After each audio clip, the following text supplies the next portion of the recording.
The Late Night Alternative with Iain Lee on Talk Radio. We have ways of making you talk.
That's how you do it.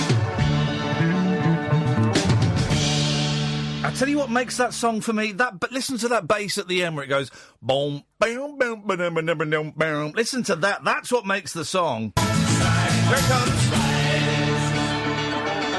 Here we go. Ready? Here. That's the best bit of the song. It's well worth the 3 minutes and 1 second to get there, though, guys. Good evening, dear listener. This is Iain Lee. This is the Late Night Alternative. I'm back. Catherine lost her voice on Monday. What are you laughing at? Happens to you. Oh, why can't it happen to me? It's just coincidence that it happened the night that I was off sick. Yeah, but then I was in 2 nights when you were still off sick. Yeah, so... and your voice was like perfectly normal. And yet when people, we all know that when people lose, what I'm saying is I don't believe you'd lost your voice Don't on care. Monday. You're not a medical professional. I'm working on that. I'm working on that. Can you get struck off before you get struck on? If you try and strike anywhere near my taint. Oh my God. Taint is a word. You know this, right? Taint is a word, okay? And I always thought it was a comedy. I thought it was a made-up word. Yeah, because I thought it was about taint your... Yeah. Or your... Yeah. But what we call the perineum, the no man's land between anus and testes, or whatever else you got, anus and vajayjay. That's called the perineum. That's the actual technical term for it. But in America, they call it a taint. A taint. And let's just say a taint is on my list of no-nos. Oh my God! list. It's on my list of no-nos. What is it for? If you were to drill a hole in the taint, what would you find? It's a separator. It's to keep your marmite out of your butter. Oh. Gosh. 7 minutes in, and You should know this as a medical man. Yeah, well, like I say, I've not covered the whole body yet. Well. We are streaming the show on YouTube tonight, just trying it, but people are complaining that the sound isn't up to scratch. Oh, well. Put the radio on. I know, but then it's... I tell you what, oh, God, I don't care. I just don't care. So some are saying that the sound isn't great and some are saying the sound is okay, and I'm just trying something different. Subscribe to my YouTube channel and give me money. So I don't... No, so I don't have to come in and do this anymore because I've just lost... Just lost everything. I just can't. So, what I'm saying is, tonight, right, if you're watching on YouTube, right, so I bought, I've had some disappointing purchases from eBay, right? I bought, because I'm into my Bruceploitation, my Bruce Lee rip-off movies, and because now I'm living alone, and I'm living in a place where I don't want to put any pictures on the wall because that might indicate some form of permanency, and I don't wish to be there. I want to be out of there by September when my contract runs out because I can see me swinging from the rafters there, not in the fun way. But so I've bought some posters for when I finally get a country house to myself, and that was my elbow. Can't recreate it though. No, strange that, isn't it? So I bought a movie poster of a movie called Bruce Lee, The Man, the Myth. Bruce Lee's not in it. Bruce Lee is in it. And I bought this poster, £50. It's like 24 inches by 41 inches, whatever. And it came, and it was in a sealed tube for ages. I didn't even take it out because I knew what it looked like. And then I went to the framing shop. I thought, I'm going to get a really nice frame for this. I'm going to get a custom... And this frame's like 140 quid. So it's going to be beautiful. But we opened it, and as we opened it, I realised it was a reproduction poster. It wasn't an original poster. It was a repro. And I thought, I'm not spending 140 quid on a frame for a repro. So I then bought an original poster for a different movie, Exit the Dragon, Enter the Tiger, If I Die, Find Out Why. That's what Bruce Lee says to Bruce Lee. And that's going to go in the frame now. But then I thought, I've got this repro poster. It's still a nice poster. Mm-hmm. It's just not worth 150 quid to get framed. So I'm going to buy a cheap frame for it. Mm-hmm. So I went on and I got a frame from Germany, of all places. Who'd have thought Germany would be the home of cheap frames? And it was like 20 quid or something, right? For... whatever the measurements were, it's like 27 inches by 41 inches. I thought, beautiful, right? And I got, as I do with all my stuff, I got it delivered here. And I came here, and I went downstairs and saw Dan on security. Any packages for me? He said, yeah, I got this.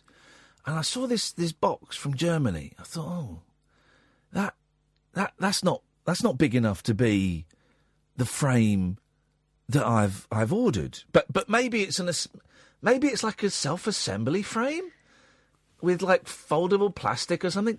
So I opened it up. And this is what I got. This is it. Right. And what... That's just slightly bigger than A4. What I had done, guys, it's Stonehenge. It's Stonehenge all over again. I completely ballsed it up. And I've done it in centimetres and... Because they're Germans. Yeah. Well, no. They don't use inches.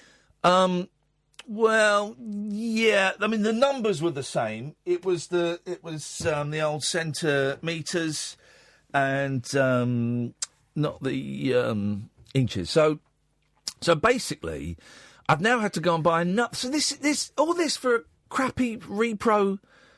It's turned into a very expensive scenario. It's not about the frame. No. It's not about the crappy repro. No. It's about where it's going to go It's about having a plan. Oh, it's going to go... It's about goals, man. Seriously, but I'm going to have,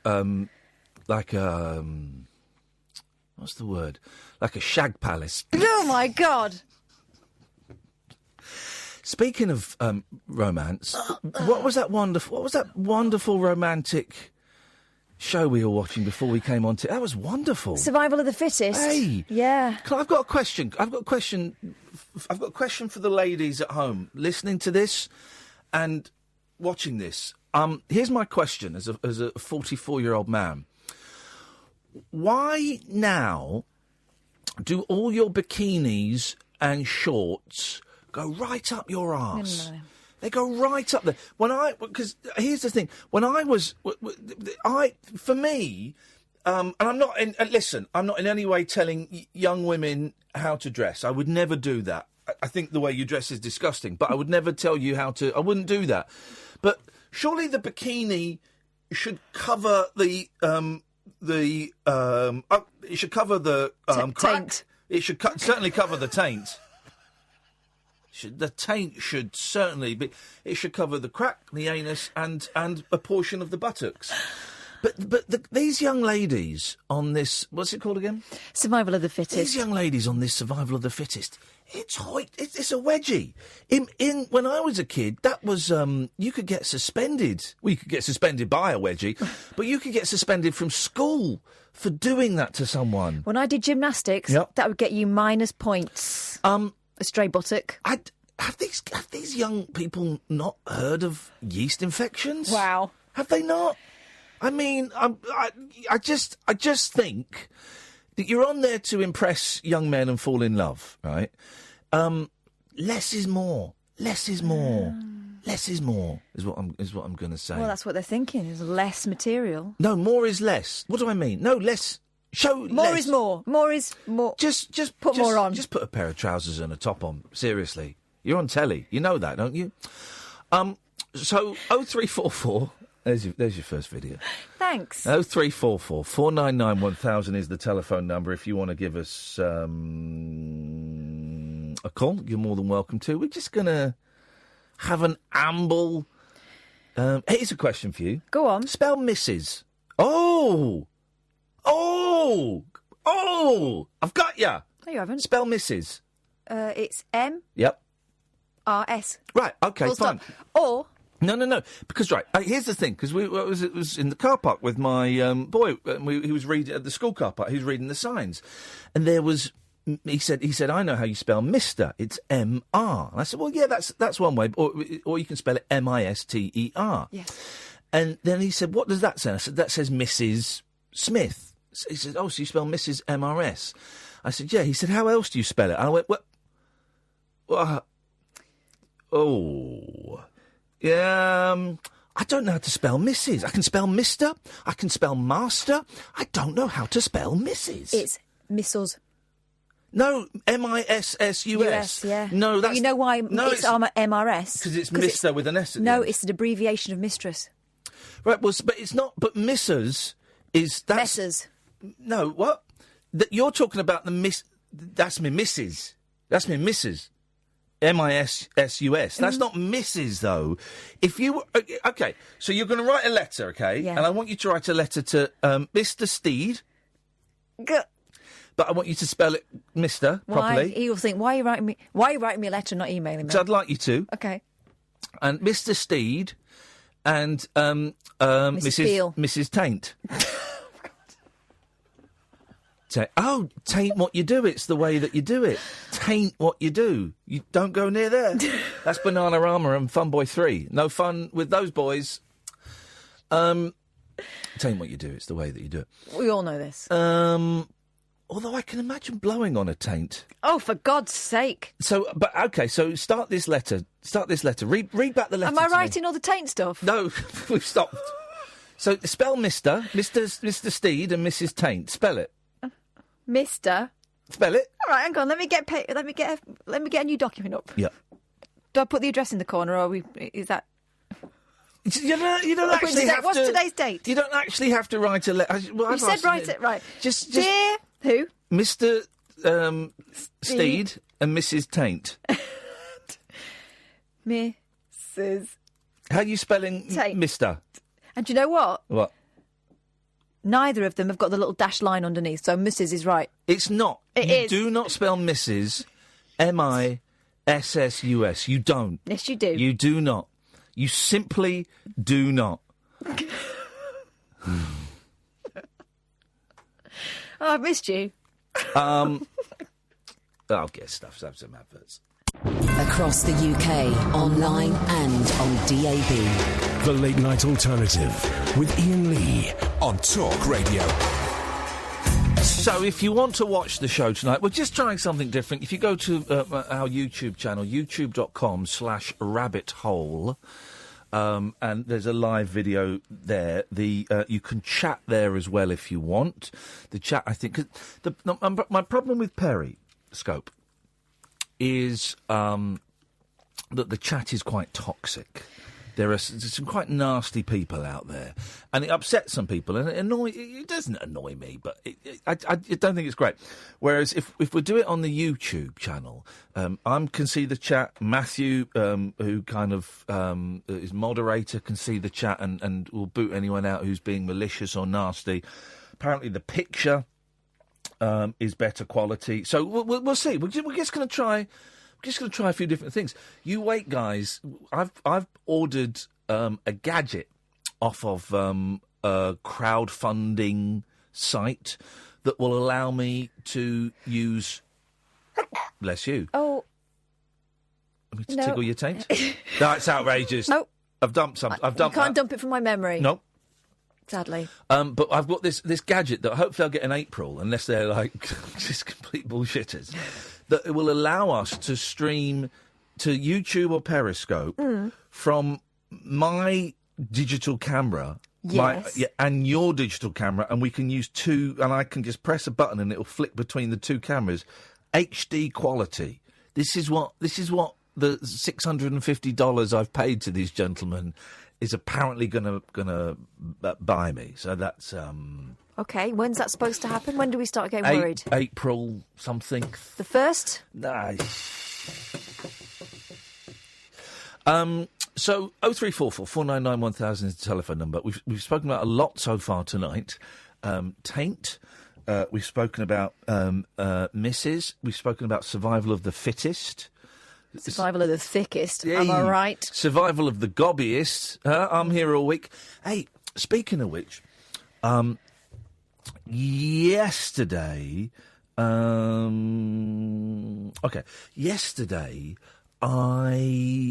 went to somewhere I've never been before, okay, because I went out yesterday and I went to like Richmond area, okay, and as I was driving back, I'm trying to get some joy into my sad, miserable, pathetic, painful existence and trying to do spontaneous things.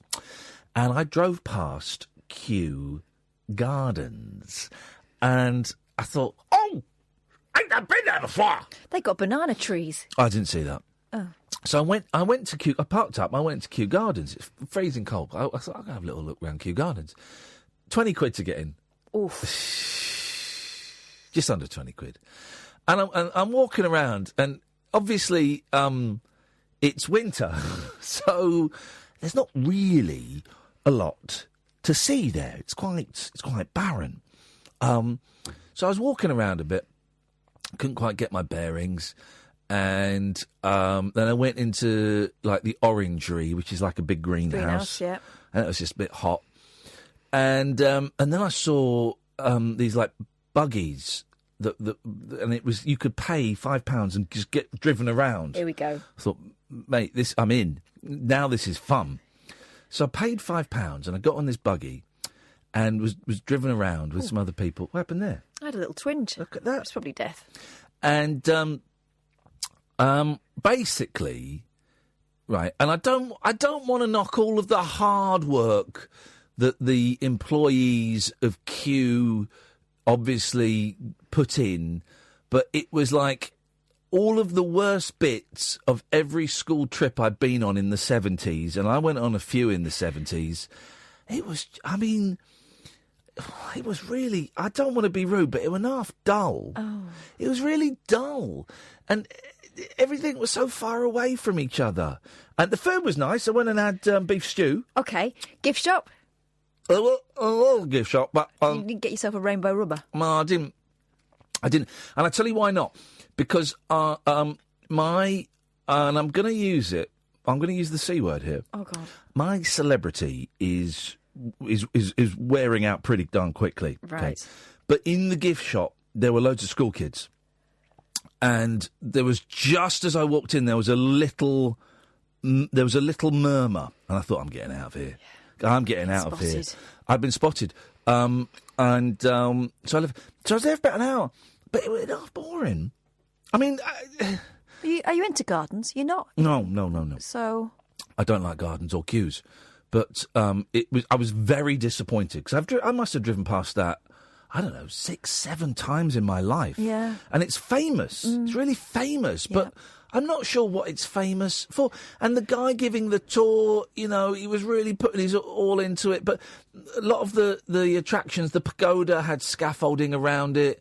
Something else had scaffolding around it. The river was low tide. It really, it wasn't great. To be honest, I think, as you know, it's a summer day trip. Yeah. It's not a winter thing. Haven't they got like a really smelly plant that smells of like a corpse if you go on the right day? But it's like one day a year. Why not?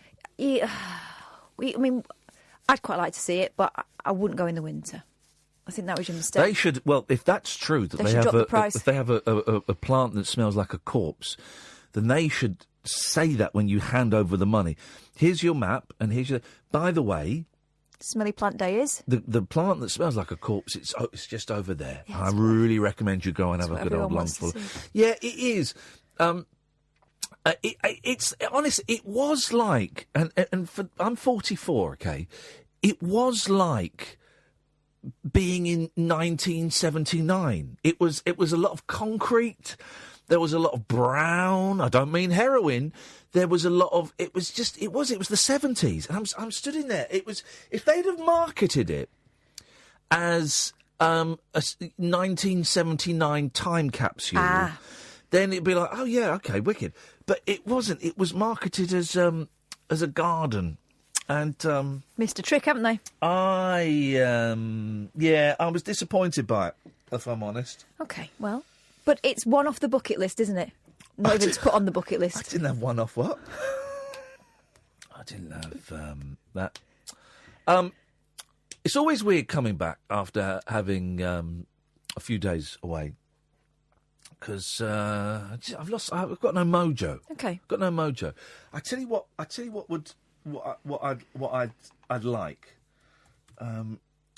I heard on the way in, I heard someone on the radio playing the bongos, and I like the bongos. Was it Shovel?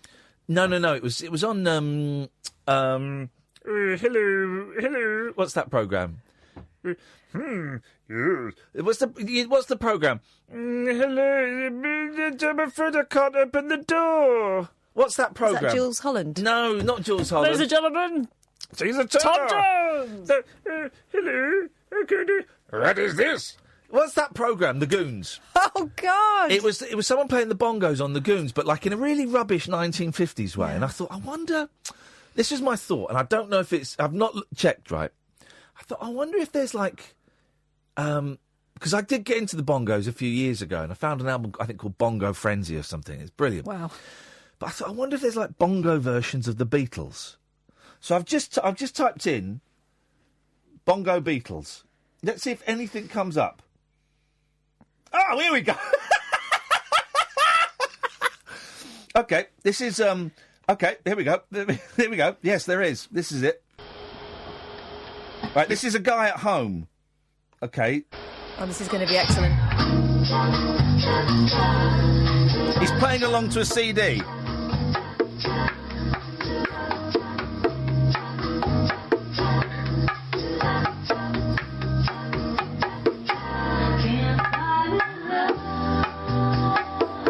So the music is on a CD. The bongos are live.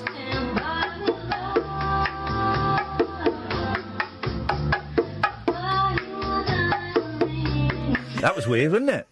All right, here's another one. This is by the Bongo Man. This is the Bongo Man. Here we go.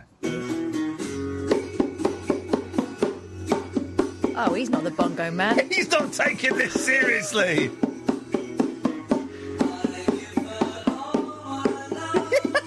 No. I don't think he's taking that. That's hubris right there. That's not a Bongo Man. What's this? This is called Coco Bongo, the Beatles' Initio. What does Initio mean? The start. Okay, Initio. fine. This is, I mean... Oh, the start of it.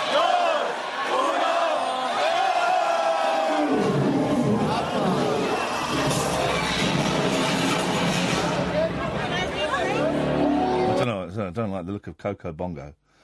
Is it like somewhere in Vegas, Coco Bongo? The Bongo Project, Meet the Beatles. What is this? What is this? It's in Cancun. Here we go. This is going to be good. This is going to be good.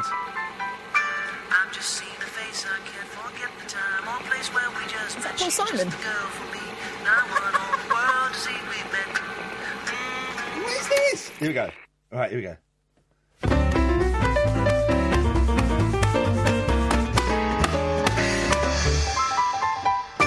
I've just seen a face, I can't forget the time or place where... Okay, let's Who'd have thought that this would be a thing?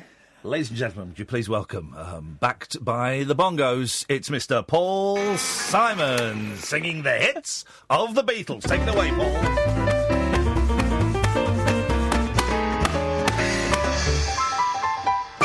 I've just seen a face, I can't forget the time or place where we just met. She's just the girl for me, and I want all the world to see we've met. Had it been another day, I might have looked the other way, and I'd have never been aware. But as it is, I'll dream of her tonight. Falling, yes I'm falling, and she keeps calling me back again. I have never known the like of this. I've been alone and I have missed things and kept out of sight. But other girls were never quite like this. Falling, yes I'm falling. She keeps calling me back again. Here we go.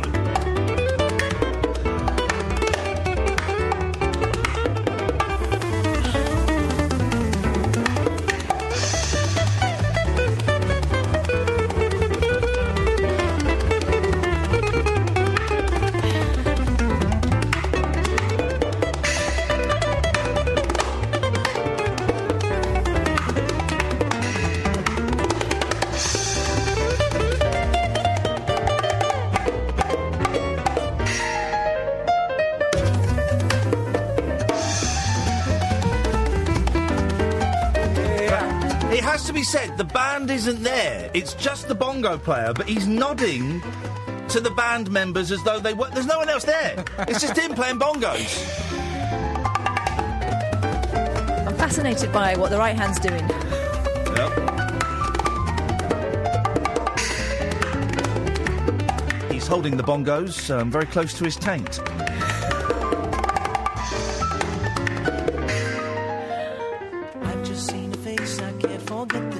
Slow it down now. She's just the girl for me, and I want all the world to see we've met. Falling, yes I'm falling. She keeps calling me back again. Falling, yes I'm falling. Falling, yes I'm falling, and she keeps calling me back again.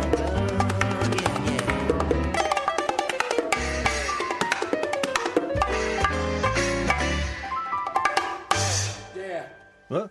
Yep. Okay. Well, there's another 2 minutes left on this. He's exhausted. Look at him. He's completely out of puff. That's John Pizzarelli.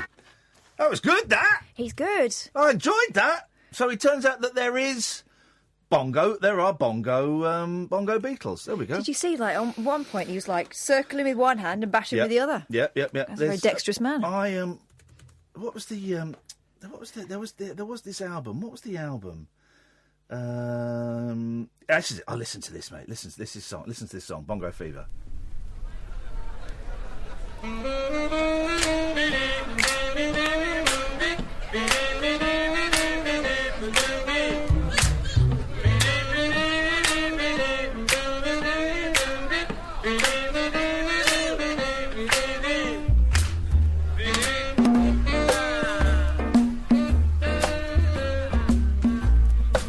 This song is called Bongo Fever, taken from the album Jack Costanza at the Garden of Allah. Crikey. Wowzers. Does he... It doesn't really pick up that. It's as good as it gets. Evening, Andre! Hi, night. Yeah, good. I've got to turn a few things off here. I've got my lap here, I've got my radio and everything here. Yes, great. Let's turn a bit of coming down. Yep. Yeah, missed you in for the last couple of nights, I'd like to say, first. Okay. But, Rufus is all right. Bit facetious, but not too bad. Okay, wow. That's great. I don't know if you heard the show. I sort of spoke a bit about my garden, had a quick Clash song. And I didn't listen to the show. But I enjoyed it. I enjoyed it. Well, that's great. That's great news, Andre. Yeah, Mrs. MRS. Right. More is more, Yeah. which is better. Yes. More the better. Hello. And hello. Yes. Yeah, as the subject. That's a few subjects I'd just like to put right. Yeah. That's all that's sorted. That's great. Not got a clue. Good evening, Alan. Evening, Mark. Yep. Good to have you back. Yep. And listen to what Andre was saying. More is more and less is less. Right. What are you talking about? The survival of the fittest. Oh, right. More is more and less is Les. Yeah. Who's Les? No, less. Who's Les? Les Ross. What? Former breakfast. Thanks for calling. Let's go to Jonathan. Good evening, Jonathan. Evening, Ian. Good evening, Jonathan. At last, a sensible voice on the show. When you first signed for Talk Radio, Yes. How long was your contract for? 2 years. And was there any option for an extension? Well, it has, but I've just signed a new contract. So you're definitely going to be presenting the show from March onwards? Yep. Oh, thank God. Oh, thank God. That's Wowzers. the best news I've heard all day. Tell me why. Tell me, sweet little, why?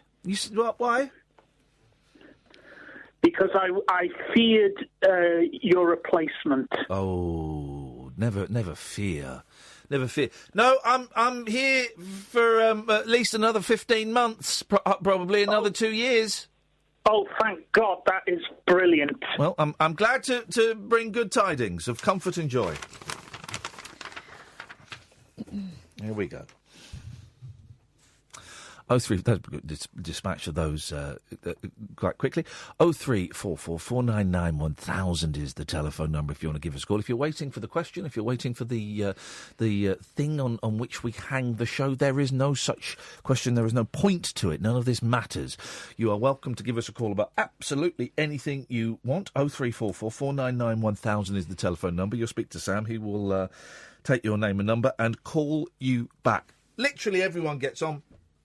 We've very, very low standards here on this show, and I just, whenever I've had a few days off, it's just hard to kind of, just get the old motor running, so to speak. So I'm feeling a little bit flaccid. Catherine? Firm. Yeah, there we go. You see, there we go. How were the last few days? All right. I don't really care. I can't listen. Here's the weird thing. I can't listen to my slot when I'm away. I can't listen because I get jealous hearing you with another guy. Oh, my. I listened to a little bit of when Tommy filled in, but not much. Just because I genuinely love this job, and I just feel jealous when someone else is doing it. It's just a weird thing. So I find myself. Well, what was I doing yesterday? I was watching the Joe McHale show on Netflix, and I was trolling some foreign kids on PlayStation. I was doing that today, but I find myself listening to inferior stations and inferior broadcasters and listen to some absolute... Does that not make you itchy as well, though? No, it makes me comfortable. It makes me comfortable listening to stuff that isn't as good as this. I mean, this isn't particularly great tonight, guys. If your first night listening, they can't all be gold. But no, just listening to the safe, boring old... Let's slag off Jeremy Corbyn. Let's slag off Muslims. Let's support Donald Trump wanting to give guns to teachers. You see, Donald Trump has come out and said he never said he wanted to give guns to teachers, apart from the bit where he said give guns. All right, here's the thing, right? Back at your school, which teacher of yours would you... And we'll tread carefully, because this is obviously linked to an horrific scenario. But which teacher of yours would you like to have seen? Not one. Tooled up? None of them? Not one. I'm trying to think. I mean, the obvious choice would have been the PE teacher, not the games teacher, because he was overweight, but the PE teacher. Although there were rumours, Brian Webb claimed he caught him masturbating in a shower. So I don't know if I'd want someone who had such little self-control... Well, he went in the shower. Well, I know. I just they had he was going out with another teacher who was a sort actually, and he had a poster in his room in the gym block that was of a naked couple showering. Shower with a friend, it saves water. But it was like a sex picture. Yeah, I mean that's a bit cheeky fun if you're not working with children. Yeah. So I guess the PE teacher would have been the best. You wouldn't want the physics teacher because he was a live wire. No, and my biology teacher used to have fits. Really? Oh, you couldn't. He used to, but not kind of on the floor. He would just space out. Well, Andrew Bowden threw a chair at the physics teacher, and then the joke was. You've got to put this in context of the time. What was Andrew... So imagine it's 1986, right? Hey, what was... do you know what Andrew Bowden's favourite TV show is? Beat the Teacher. That's actually quite good. It's not bad, is it? It's not bad. It's not bad for a playground joke. It's not bad. Even now... One of the dads made that up and sent it back in. 32 years later, that's still... that's a great line, that is. If you've ever... And also, there was always teachers... I used to get sent out for talking. Yeah. But only by teachers who couldn't control the class, and they knew I was the only one who'd go out and not tell them to F off. Oh. Don't arm those people. They'd pick off the weakest. No, I mean, it is... And I know it's, again, we're not making light of what happened, because that's just absolutely horrific. But it did just get me. It did just get me thinking. I mean, let's arm the teachers. And now Trump's saying, "Well, no. What I meant was, we'll arm like 20% of the teachers." Okay, so a kid who goes in with a shotgun is just going to take out the teachers first, just on the off chance. Right, but the kids wouldn't know which teachers had the guns. But then, what if the teacher went nuts? It's just guns in schools. No. But it did get me thinking. Well, who would would be appropriate? I suppose. Well, the geography... Notice how I'm not saying their names, guys. The geography teacher, but then he got married to a sixth former. She left the sixth form, but they were definitely doing it when he was in the sixth form. Oh, wow. And then he got married to her. She still call him sir? 03444991000. This is Talk Radio. The radio show where the owls are not what they seem. Do you or have you ever watched Twin Peaks? The Late Night Alternative with Iain Lee. We could be dreaming and meeting each other in our dreams. On Talk Radio. 03444991000 is the phone number. You can watch the show by going to youtube.com/rabbit hole. My name is Iain Lee. Catherine Boyle is there. Yes. Don't forget, of course, you can listen on DAB. You can download the Talk Radio app. Or you can go to talkradio.co.uk. Let's go to Paul. Good evening, Paul. Greetings, monsieur. Greetings, mademoiselle. Mademoiselle, yes. Why have I called? I have called to ask. Yes. I'm a podcast person, as you may remember, or not. Mental health. I've had this question for a while. Yes. How does one support someone who is going through a hard time?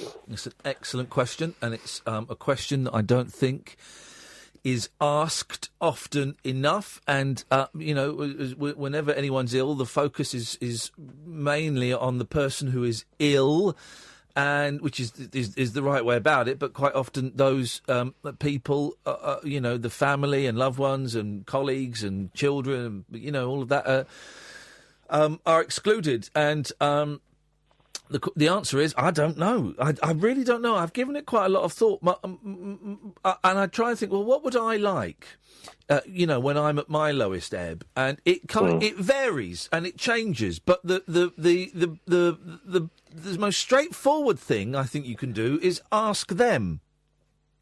Okay. Ask them what would, say, look, I want to help. I don't know what to do. What can I do? What can I do? And it might simply be leaving them alone. Quite often I want to be on my own. It might just be sitting at the end of the bed.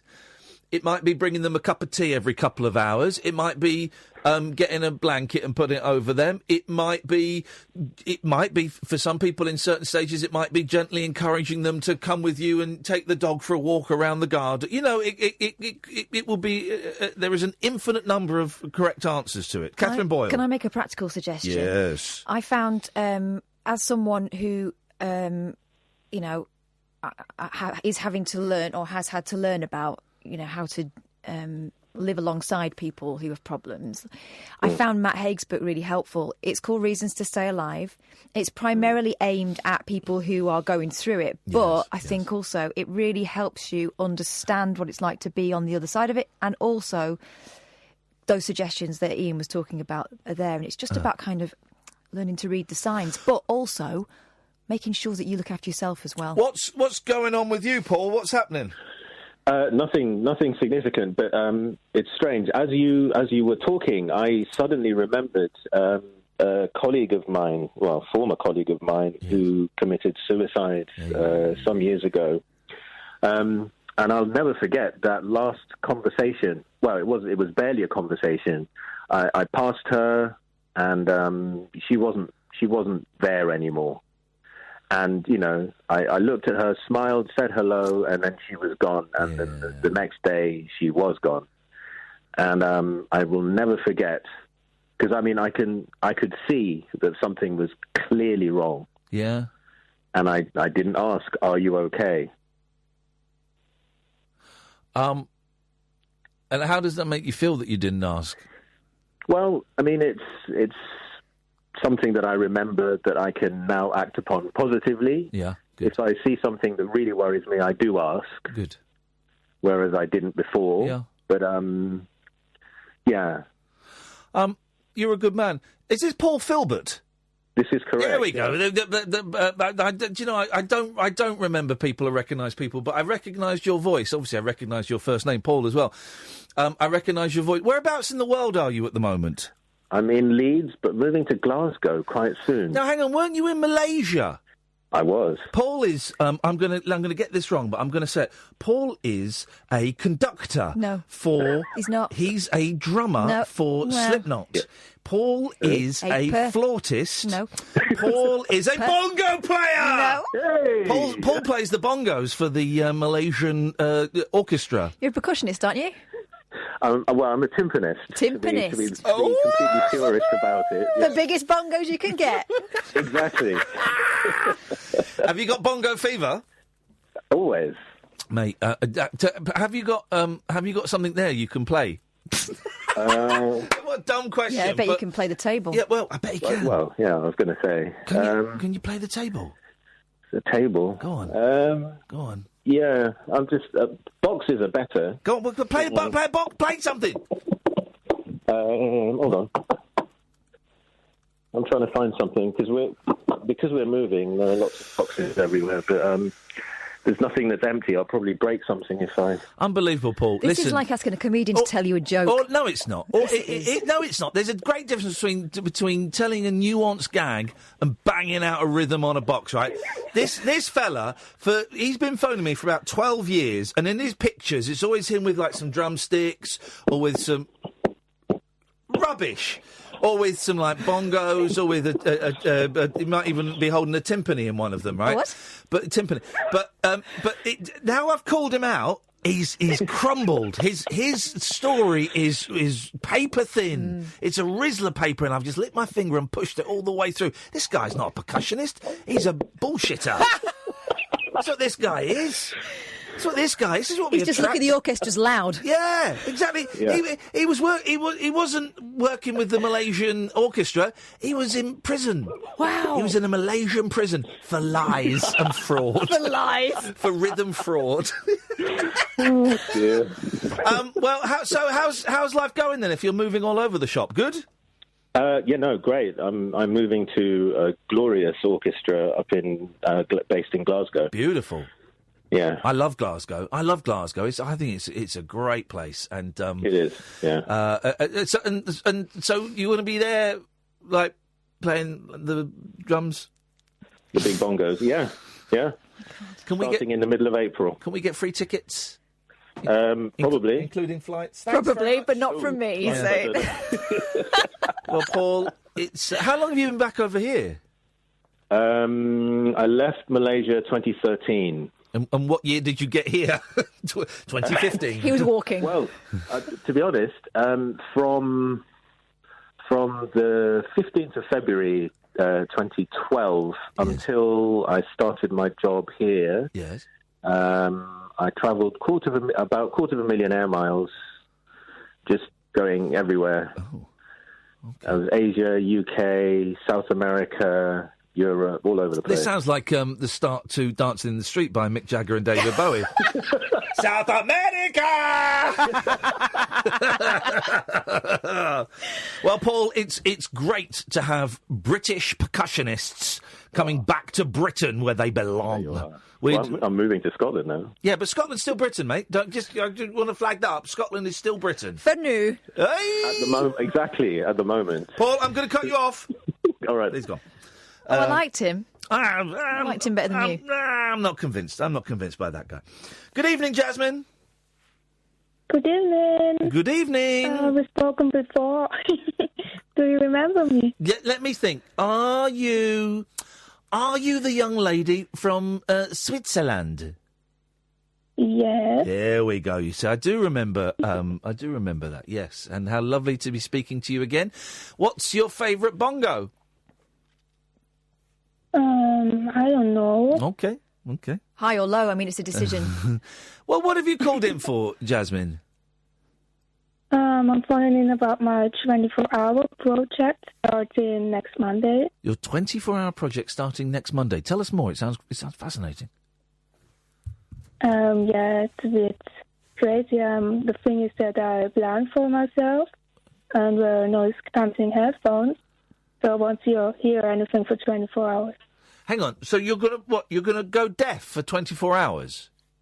Is that what she said? Yeah, blindfold and headphones. Oh, blindfold and headphones. Yes. Well, right. Stay there because that was a lot more interesting than I was expecting, and we're coming up to a break now. She always does this. Yeah. Have we spoken to her before? Yeah, she's the one who cheated death. Okay. It's blindfolded and headphoned for 24 hours. We must find out why. Do you know what? I'm tempted to not even ask that question. I'm tempted just to ignore that. Jasmin, stay there. We'll come to you in a bit. Gatfield will come to you as well. 0344 499 1000 is the telephone number if you want to give us a call. If you want to watch the show tonight, we're doing something a little bit different. If you go to youtube.com/rabbithole, you'll see a little live video icon. If you click on that, you can come and watch the show and you can join in the clean, family-friendly chat. She is Catherine Boyle. I am Iain Lee. This is the Late Night Alternative, only here on Talk Radio. The Late Night Alternative with Iain Lee on Talk Radio. We have ways of making you talk.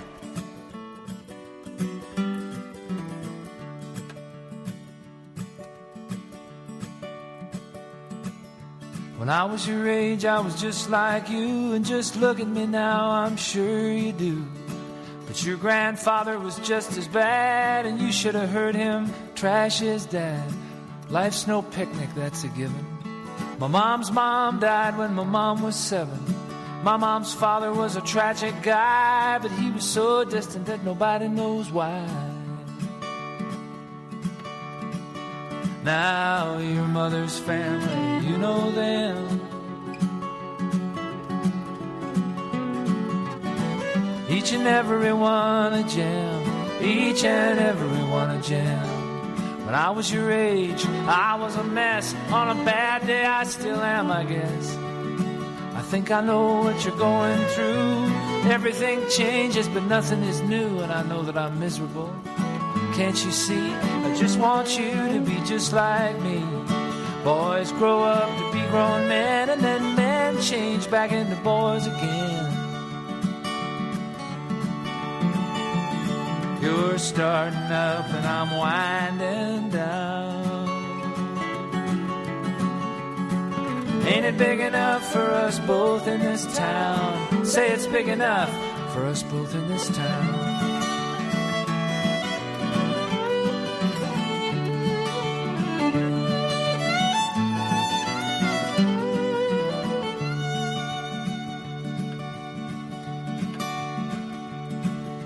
When I was your age, I thought I hated my dad, and that the feeling was a mutual one that we had.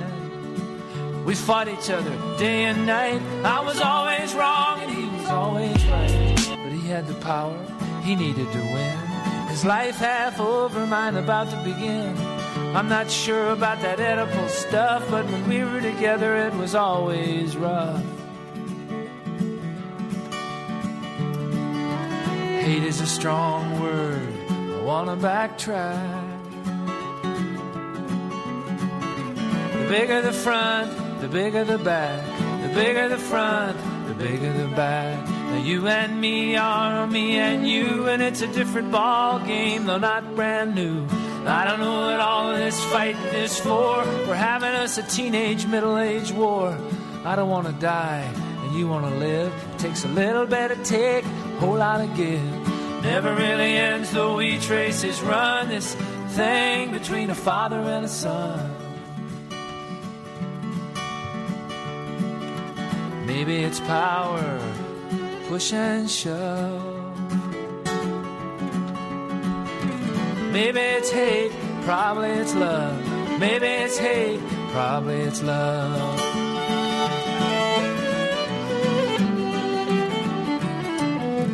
I tell you what, that Loudon Wainwright is a very, very clever gentleman. He really gets the frailty and the what's the word? I'm trying to find the word.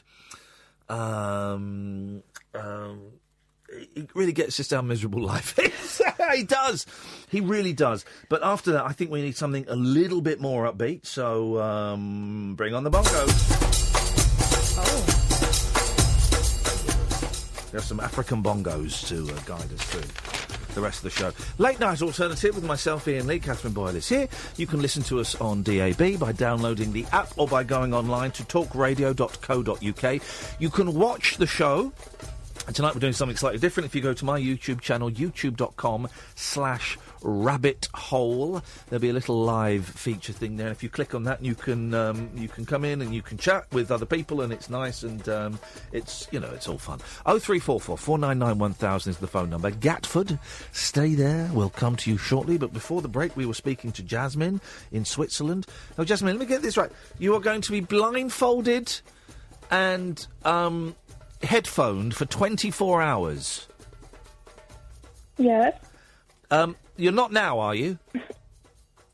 No. Okay. Absolutely not. No. Okay. And so you won't be able to hear or see anything. That's it, is it? Yeah, that's kind of the thing, yeah. Kind of the thing, okay. And I'm going to ask the question. We did discuss whether we would ask this or not, but I'm going to ask it. Why? So the question is why? The question is why? Yeah. Yes, the thing is that I'm about to become a spiritual teacher. Yes. And for that I have to study a lot, and I also do some mental experiments to get some real experience of the thing. Catherine, do you want to have a go? So you're going to become a teacher? For who? Yes, kind of. Of what kind of people? I don't know yet. I mean, I just do this spiritual thing. A spiritual teacher, right? Yes. Okay, right. Okay, okay. Fruitcakes, right? So you're going to become a spiritual teacher. So, what? Yes. How is this 24 hours? Is it? Are you doing it with someone, or are you doing it on your own? All alone. Right. But it would make sense. Yes. What if you need to go to pee-pee? I will find my way. You hope you will find your way. Will you make sandwiches and a flask of hot drink before and just have it in front of you? That's cheating. No, it's not cheating. Yes, it is. No, as long as she's blindfolded and headphone for 24 hours, No. I would make sandwiches and a flask, and I'd sit at the table and I'd have them right in front of me at the table. No. Those sandwiches will be gone within the first 15 minutes. Of course I would. No, the experience, surely, to get the full And I'd just sensory like experience. pee and crap wherever, like a rabbit. Howard Hughes. Howard Hughes, does he do that? No, like I that wondered other why one. this- That one that used to lock himself in the... Oh, the other Howard Hughes. Yeah. Yeah, okay. The bonkers one. Well, again, it doesn't. Now you've opened that conversation again. So you're going to pee and poop anywhere you want. No, she never said that. Yes, she did. Jasmin? Yes. I think the experience you're having in Ian's imagination is quite different from the one you're planning. Can we watch? No. Can you stream it on Periscope or YouTube? I'm not sure because I'm blind. No, are you right? Hang on a minute. Are you actually blind? No, I was blind for myself. Right, for you. So you for will. 24 hours. So you will be blind for the thing, but you're not actually blind. Well, then you could do it. If you even She won't know if she's in shot. Even blind people can do it. That would be funny though, man. She wouldn't know if she was in shot or not. That would be. And she's like talking. She's talking, and she's like buttering the remote control, and she's eating like a catalogue and stuff. But isn't the whole point supposed to be about isolation so that you can reach some kind of internal nirvana? Well, who cares? It'd be funny. Okay. It'll be funny seeing a Swiss girl just you know Defecating on herself is yeah, defecating on herself. I would find that funny. so weird. I would find that funny. Okay, well, this is great. You say the purpose, so it's to reach a spiritual high. Yes, it's all about that. Okay. Have you been in one of those salty baths? No. Do you know what I mean by a salty bath? Not really. It's a bath, and it's all salty. It's like they're not called salty baths. What are they called, Kath? They're called salination tanks. Separation booths. Those No. those floaty tank things. Yeah, what are they called, though? They're called segregation. Not segregation. Salination. No, but it's not called that. It's called sensory Salination. deprivation. That's not what they're called. They're called deprivation tanks. No, they're not. Of course no one would get in them. Doesn't They're sound nice. Have you? Why don't you go into a deprivation tank? It's where you go into Flotation. Flotation. It's where you go into a tank full of salty water. Don't ask me how the salt gets there, but just watch the person who comes out, and see how tired they look. So you God. go in and you close the door and you float, and it's completely pitch dark. And if you want, you can put headphones on and you float there. Catherine, You can't. yes, you can. How can you have headphones on when you're floating in water? You're going to zap your brains out. No, it's silencers, mufflers. All right. Well, that's not headphones. Carry on. No, well, hang on a minute. They're headphones. Yeah, noise deadening headphones. No, yeah, no, yeah. they're not. No. Yes, they are. No. Well, yes, they are. No. Hang on a second. I've got an acoustics wizard on the line. Gatford. Yes. They're headphones, aren't they? Yes, the noise cancellation. All right, mate, calm down. No, ear defenders. No, ear defenders are for a building site. Noise cancelling headphones are headphones. Yeah, and Hang they're on. going to... Gatford, go on. Yeah, when you go an MRI machine. All right, mate, calm down. Oh, he knows it all, doesn't he? Yeah. No, I hate know-it-alls like him, with their 9 toes. Dirty, dirty perverts. We don't know. He might have 8 now. Probably. It's been a while. Yeah, exactly. People like him shouldn't have any toes, because he doesn't know how to respect the toe.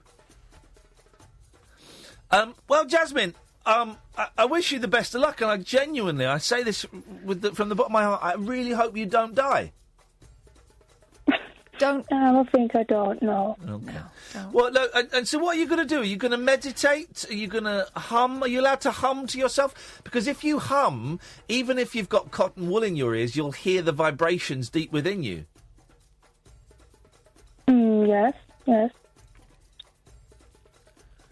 Okay. I don't think you've thought this through. I've got a feeling you don't really know what you've let yourself in for. Yeah, that's a bit of a thing, yes. But the thing is that I don't know what to do all day long, so... I know what I'd be doing if do you I was... have any idea? How old are you, Jasmin? I'm 31. Okay, right, well... No, still don't. I know exactly what I'd be doing if I was sensory deprived with headphones and blindfold on. I know exactly what I'd be doing for 24 hours. Wow. Well, Jasmin, maybe we could... Well, we can't speak on Monday, can't... Well, maybe we could speak on Monday. Well, she couldn't hear you. Well... Not that it would make much difference. So she'd just be going, I am 12 hours into it! I am going mad! He's doing your voice, Jasmin. I'm going mad with this now! I know. I want to kill you! Gosh. That's where we'll go. She's not thought it through, but you certainly have. Yep. Oh, what's that? Well, if we can't speak on Monday, could we speak on Tuesday? Yes, I think so. All right, Jasmin. Well, I wish seriously now, I wish you the very, very best of luck, and I hope you have a great time. Oh, thank you very much. Thanks for calling. Absolutely batshit crazy, that girl. Absolutely insane. Wow. I mean, God. What a fruitcake. Dear, that is the most ridiculous thing I've ever heard in my life. Yeah, I'd probably manage about 10 minutes. Reports are coming in of a young lady going crazy in Switzerland. Wowzers. 0344 499 1000. This is Talk Radio. The Late Night Alternative with Iain Lee on Talk Radio. We'll get you talking. Someone on Twitter has said, how will she know when 24 hours is up? And I'm reminded of a very, very funny... I think it's Kids in the Hall. It's not Mr. Show. I think it's Kids in the Hall sketch. Catherine's been made a moderator in the YouTube... I've got a blue spanner and I'm not afraid to wield it. It's this very, very funny sketch, right, where this guy's got a dog. He's got a little puppy. And his boss comes, or his friend comes round, and he said, what have you got a dog for? Oh, no. I'm going to teach him tricks. That's like a poodle. You can't teach that dog tricks. Oh, yeah? You reckon? Well, you just give me 24 hours and I will have taught this dog a trick.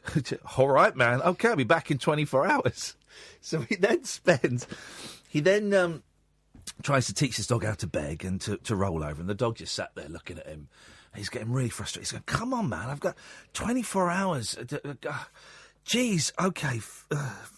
I'm good. He goes to get a drink, and when he's not looking, the dog puts the clock back an hour. And he comes back and goes, right, come on, we've got 24 hours to do this. And it goes on for hours and hours, and it goes out for a pee, and the dog puts the clock back to the start, and the guy comes in and goes, right, we've got 24 hours, let's get a trick. And it goes on for ages, and he has a big beard, and he loses his job, and it fizzles out, as a lot of the Kids in the Hall sketches do, but they're very funny because of it. Good evening, Gatford. Evening, boss. Is it Switzerland where the cuckoo clocks are made? I believe they're made in all parts of the world. But she was... China, primarily. Probably, yeah. Yes, she was China. She was definitely China. Hey, who remembers Cynthia Rothrock? Who? China O'Brien. Oh. You don't remember China O'Brien? No. Oh, mate. 80s, straight to video, hot karate woman, Cynthia Rothrock as China O'Brien. I was reading about China O'Brien over the weekend. Yeah, good. She's due a comeback. Cynthia Rothrock. What's she up to now? I think she's still making crappy karate films. I think. Brilliant. Yeah. And also, you mentioned earlier that you watched the Joel McHale show. Yes. What did you think of it? I thought it was hit and miss. Right. I mean, it's The Soup, but not called The Soup. And I, of course, used to present the British version of The Soup. I enjoyed the South African bit, which I showed to Catherine. Yeah. About children. I thought it was patchy, but I thought the good bits were really good and the lame bits were really lame. I think it's The Soup with swearing, isn't it? Yeah, basically. And he's enjoying the fact that you can swear now, so, which all people... Well, I never watched his Soup because I was too busy hosting my Soup. Didn't your Soup come after his Soup? Weren't you after Soup? Was it? Well, it did come after, but when I went out to La La Land, Los Angeles, and I got taken around the Soup offices and around, what was it, the E channel. You did what, sorry? The E channel, that's what it was called, wasn't it? Yep. And I got taken around there, and I narrowly missed meeting Joel McHale, but I got to see a cutout of him. Those were crazy heady days of me being in employment. The good old days, eh? What do you want, boy? It's cold out, isn't it? Thanks very much for calling. He's right. Good evening, Kyle. Evening, Catherine. Yes. Two things. I had a recommendation of something on Netflix, but also I had something about bongos, which, as a gamer, you might appreciate, Ian. Okay, let's go with the Netflix thing first, because I'm looking for recommendations. Okay, the Netflix. Sorry, my coffee's still here. The Netflix is a program called The Good Place with Ted Danson. Have you seen it or heard of it? Yeah, we told you about it, Kyle. Mate, I missed this, sorry. He calls himself a fan. I mean, God. We told everyone about this before I went to Australia. That was in November. I mean, we virtually imported it. Although it's got to be said, I've found the last 3 or 4 episodes really, really boring. It's like, since they started releasing them 1 episode a week, I've just stopped laughing. There's no jokes in it anymore. It's all stories. It's dull. Is there any... Have we only got 1 left? I don't care. I really don't care. I need to see it, but it's our principle, really. It's the last... Yeah, since it became 1 episode a week, it has been boring. Oh, well, I feel like I've let you boss down now, sorry. Yes, you have, Carl. Mostly yourself. So this next one better be blooming good, mate. Well, it's a weird thing. It was I was into sounds really dodgy. I was into Donkey Kong at the time. Yes. In Donkey Kong Country, I'm sure you played the game. But was it on the GameCube? They released a version of Donkey Kong that you played with bongos. Oh yeah, Donkey Bongo or something. Yes, they did. Yeah, they did. Well, that was it. Well, my ex was totally into that, and to the point where Dad used to come in and say, "All right, stop making loads of noise." And she would sit there bongoing away for hours on end. Do you know what? I've never played that game. I tell you a game I did have on the Dreamcast. It was a great old game, and it's worth a fortune now if I'd still had it. And it sold hardly any copies. Samba de Amigo, and basically you had maracas, and you had to copy. You had to copy the maracas. It was such a good. Thing, and I think that's where I heard the ska version of "Take on Me" was on there. It was a great game. Really getting into crappy old games, and I just downloaded Virtua Fighter on the Xbox. $3.99. Going to be destroying my kids at that, and I'm getting into my old crappy games. Loving it. I'm loving it.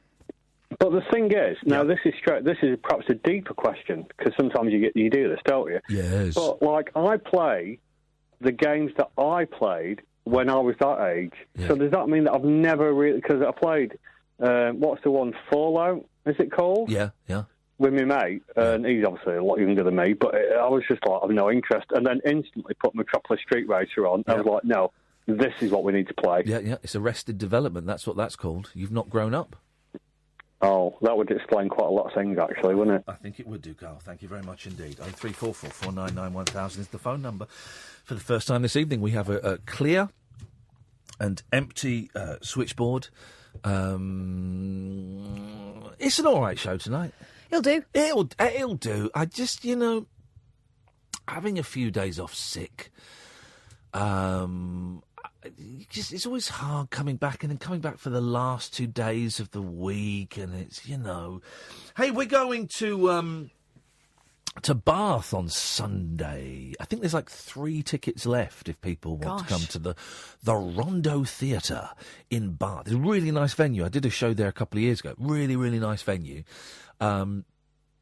And it's me and Catherine, and we will be doing the Rabbit Hole show, and we'll see how it goes. We need to talk about what we're going to do with the Rabbit Hole show, whether we're going to carry on after we've got Brighton in March. Yeah. And then we've got London in April. I just wonder. Let's see if the love comes back. Hey, we didn't put one out this week, did we? I've got to give you the memory card. Yeah, it's supposed to go out tonight, tomorrow morning. But Okay. I can put it out tomorrow. Yeah. I think. Or over the weekend. No Put it one over minds. But no one cares. No one listens. People do. People do listen. People like it. But I just wonder. I just wonder. You know, what is my why? We need to next level it, or just level it. What is my why? I don't know. I don't know what we're trying to achieve with it now. Feels like we've done it. To me, it feels like we've done it. But I enjoy going out and doing shows and meeting people. I mean, and that was part of the point, wasn't it? Is to get out of London and do something where we were actually front-facing. Yeah. And we do meet loads of nice people. Oh, God. We do. And only occasionally a knobhead. We haven't met a knobhead since Not for the ages. last one we did in London, have we? We're due one. Well, there were 2 knobheads there. There were 2 there. I don't know. Maybe it's I don't know. Let's see. Maybe it's as good enough as it is. I don't know. 0344 499 1000 is the telephone number if you want to give us a call. There's not really a lot in any of the papers today. I missed the Brits. Did you watch the Brits? No, I was working. I was busy. I wasn't. Stormzy's in the house. I thought he was absolutely brilliant. Stormzy's in the house. Stormzy's in the house. Stormzy's in the house, but it's raining. How does that work? Was it rain? I didn't watch it. Oh, he did this amazing. Oh, it was great. And he called out Theresa May. Oh, I heard. Told her to suck Grenfell out. Yeah. And he also told the Daily Mail to suck his dick. No, he didn't say it. He just said suck my. But what was the word before that rhymed with it? Because he would have done a rhyme like I'm all out of luck. I could do with a. It was definitely like stick or. Yeah. It was definitely, that's where it was going. Daily Mail is losing stock. Come on now and suck. No, was it? No, it was definitely stick, pick, not lick. I'm sick of all this meanness. Daily Mail, lick my. That's the second verse. Same as the first. A little bit louder and a little bit worse. Look at the time, I need a tinkle. Daily Mail, suck my winkle. Gosh. You do realise they're going to be quoting you on this now, saying it's you. Yeah, well, the Daily Mail can suck my winkle if they want. I don't got no problem with that. You're not fussy. Suck's a suck, isn't it? You dirty get. Okay. Anyway. Dearie me. Mal says, Mal has texted us, and that Mal has somehow snuck through the system, because I don't know how you text us, and I don't give out the text number. And Mal you don't respect the text? I don't respect the text. The Daily Mail is falling to bits, but they can come and suck my tit. Iain, says Mal, I first encountered a flotation tank on a skiing holiday. Wow, imagine doing it downhill. And with skis on? In Austria about 25 years ago, and again in Belfast a few years later. The water temperature is equal to that of the body. So it's body temperature. Oh. Not water temperature. And buoyant. Yeah, I know that. I've floated in the Dead Sea. Have you? Yeah, I have, actually. I have. Is it good? No, because it's really rocky to get there, and I cut my feet on the rocks, and because it's salt, it just stings like... Oh, it was awful. I've walked on water on the Sea of Galilee, where Jesus walked on water. I've actually walked on water, and the way they do it now. I'm not saying this is how Jesus did it, but you can rent like a little underwater platform that's just like underwater, like a little bit. You can't see it from the surface, and you get a boat out there, and then you walk on it For photo ops, is that? Yeah. Wow, I think that's a bit. It's amazing. Well, I'll tell you what's even weirder then. All right, and because that's a bit of harmless fun, but you can rent a cross. No, shut up. This is not even a joke, right? And I saw people doing it. I know where you're going. You can rent a cross and you can walk the route that Jesus walked to be crucified. The Stations of the Cross. And it was all really loud, crying Americans. They were crying. They filmed me doing it, and then Channel 4 cut it out. It's emotional. They do it during Holy Week in Seville. They'll do. Oh, because Jesus was crucified in Seville, was he? Yeah. No. This is in Jerusalem. Yeah, I know. But whatever. Yeah. But they'll do it every year. Yeah. Same people. Yeah. And they'll do it with no shoes. Well, they're not real Christians. They should be doing it They're proper. in Mount Sinai. Okay. No, they're proper, and they cut their feet, and it's awful. No, they're not proper Christians. Yeah. Because they need to do it in the place where Jesus was actually crucified, like I did, and I was wearing a suit. The water temperature is equal to that of the body and buoyant. In effect, you are weightless, and eventually cannot feel the difference between you and the water. I would. It is totally dark, but it seems you can stare into infinity. Mate, come on. And it can be totally silent, or you can have some relaxing music played. Well, this is the music that I would have played. I'd be having this.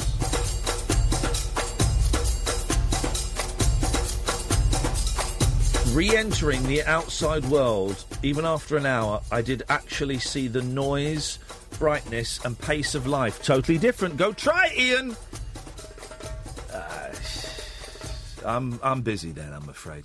0344 499 1000. This is the Late Night Alternative with Iain Lee on Talk Radio. The Late Night Alternative with Iain Lee on Talk Radio. Let's go to Danny. Good evening, Danny. Kath, Iain. Danny. How are you? Danny. I won't ask how you are. I'm watching. I know you're both tickety-boo. That's good. There we go. Lovely. It's brilliant to see so many people watching you on YouTube, and Kath is a moderator on this. I better behave myself. Yeah, I'm going to just randomly start culling. You can give people a timeout, or you can block them completely. On our one, we blocked about 300 people in a year. It's ridiculous. Yes. Dominic Diamond did that walking with a cross thing, didn't he? Did you see the documentary about it? No, I didn't see the documentary about it. He's Catholic. He went full Catholic craziness, I think he is. Yeah. And then he did the one where they actually he agreed to do the one where you actually get nailed to the cross through your palms. And he backed out at the last minute. Oh, well, so he disagreed and didn't do the thing where he got nailed through the What cross. he did was he let God down. Yes. Yeah, he panicked at the last moment and then ran away to Canada. He let the producers down, that's for sure. Talking about your flotation tanks, Joe Rogan's always on about them, and he does mushrooms while he's in it. And I don't mean with a frying pan. I mean the ones that send you a bit crazy in the head. I don't really know who Joe Rogan is. I know the name. Who is? He's like an American podcaster, isn't he? Yeah, he's one of the most popular podcasts in the world. He's been doing it for Maybe about a we decade need now. to do some mushrooms in a flotation tank then and become popular. I don't think so. I'd do fried mushrooms, have a fry up in a flotation tank. Now Hang on a minute, you can't. No, you can't. No. You can't say he does mushrooms and then say not ones in a fry-up, and then the next time mushrooms are mentioned, and we're obviously talking about psilocybin and hallucinogenics, you can't then go, yeah, I'd do them in a frying pan, because you've diffused that joke already. Oh, I'm just pointing out that I do like fried mushrooms. But you're not allowed to point that out after you have totally taken the wind out of that joke. He can't do that, Gav. He's done it. He's tried. He can't do that. I'm an amateur, Iain, and you're the pro. Who are you? Just tell me. You're watching on the YouTube. Who are you on the YouTube? Yeah. Which what? Hello. Yes. Who are you on the YouTube? I will type in what is my why. Okay. There you go. That's me. We're just waiting for it. Right. Oh, okay. dearie me. Okay, mate. Okay. Time out. Have a time out. You deserve that, buddy. Have a little think about what you've done there. Have a little think about that. I'm going to start asking people's ages and putting them on for the minutes of their, like you do with kids. You can't diffuse a joke and then do the joke. No. Can't. No. Evening, Gerry. Hello. Hello, Gerry. How are you? I believe your social worker has been in touch and has apologised. Yeah, he's apologised. Still not sorted, but it's been sorted. Has it all been sorted? It's in the process of. There you go. Well, that's good. And people were having a go. I blocked some people because I've got a very low Twitter threshold now.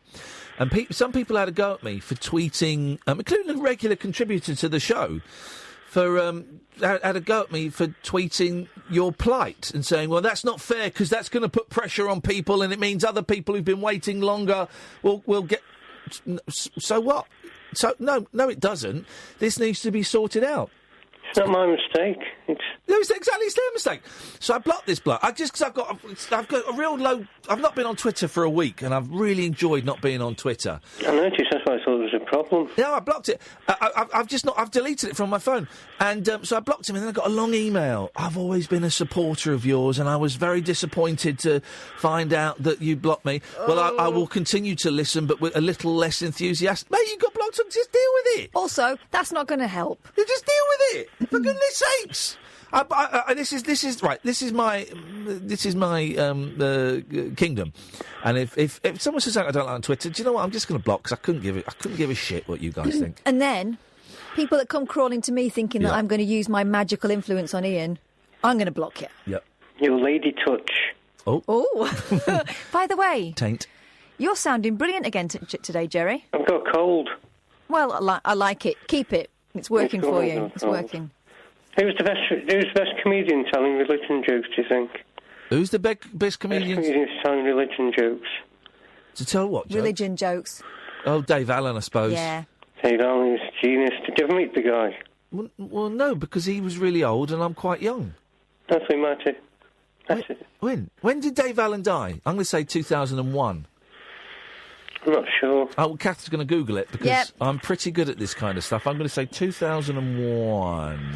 Let's have a look at that. Oh, no, 2005. Oh, I was close, though. I was close. Yeah, Dave Allen, I He was suppose. funny, wasn't he? Well, yeah, I don't know. He's a storyteller. Yeah. Yeah, I'm a storyteller. I was just thinking that. And my story must be told. In Germany, I'm Johann. In England, I am John. No, I just don't feel the show's really reached maximum velocity this evening, Gerry. Who are we blaming? Ian Collins, because I was listening to him for the last few nights and he's crap. I've given up on him. Yeah, good. It's boring. Boring. Well, I cast a fall from the chair last night, that's why I said goodbye. Did you actually? I thought you were doing a joke. No, I got excited on the chorus and spun round. I thought I fell out of the chair. Oh, Gerry. Well, it was pretty windy, so I got up straight away. Oh, man. So Jimmy said, yeah, it was still genuine, that was. Oh, I thought you were doing a joke. No, it's dead good, I loved it. I feel a bit guilty about it, but part of me wishes you'd filmed it. No, I've got an interesting film. Have you? Recording myself doing karaoke. Yes. Fell asleep. I got my screwing the care room down for 20 minutes till somebody answered me. It's a long film. What is it? Hang on, what are you saying to me, boy? I've got evidence that I'm not answering anybody being in the corridors. You're starting to get a little bit mumbly. It's starting to become a little bit one note, which I imagine is what your karaoke sounds like as well. I'm a good singer. Yeah, he is. I bet is he balls? Sing us one. Go on then, sing us one. Can you take another call and come back to me? No, I'm not taking. Don't direct the show. Do sing us. A good singer is a good singer is a good singer. Sing us a song, boy. I'll make myself comfortable. Got a dead leg. You don't hear Tony Bennett complaining about a dead leg. That's because you're dead. Tony Bennett's not dead, right? I'm cutting you off. I'm cutting him off. I'm not having that.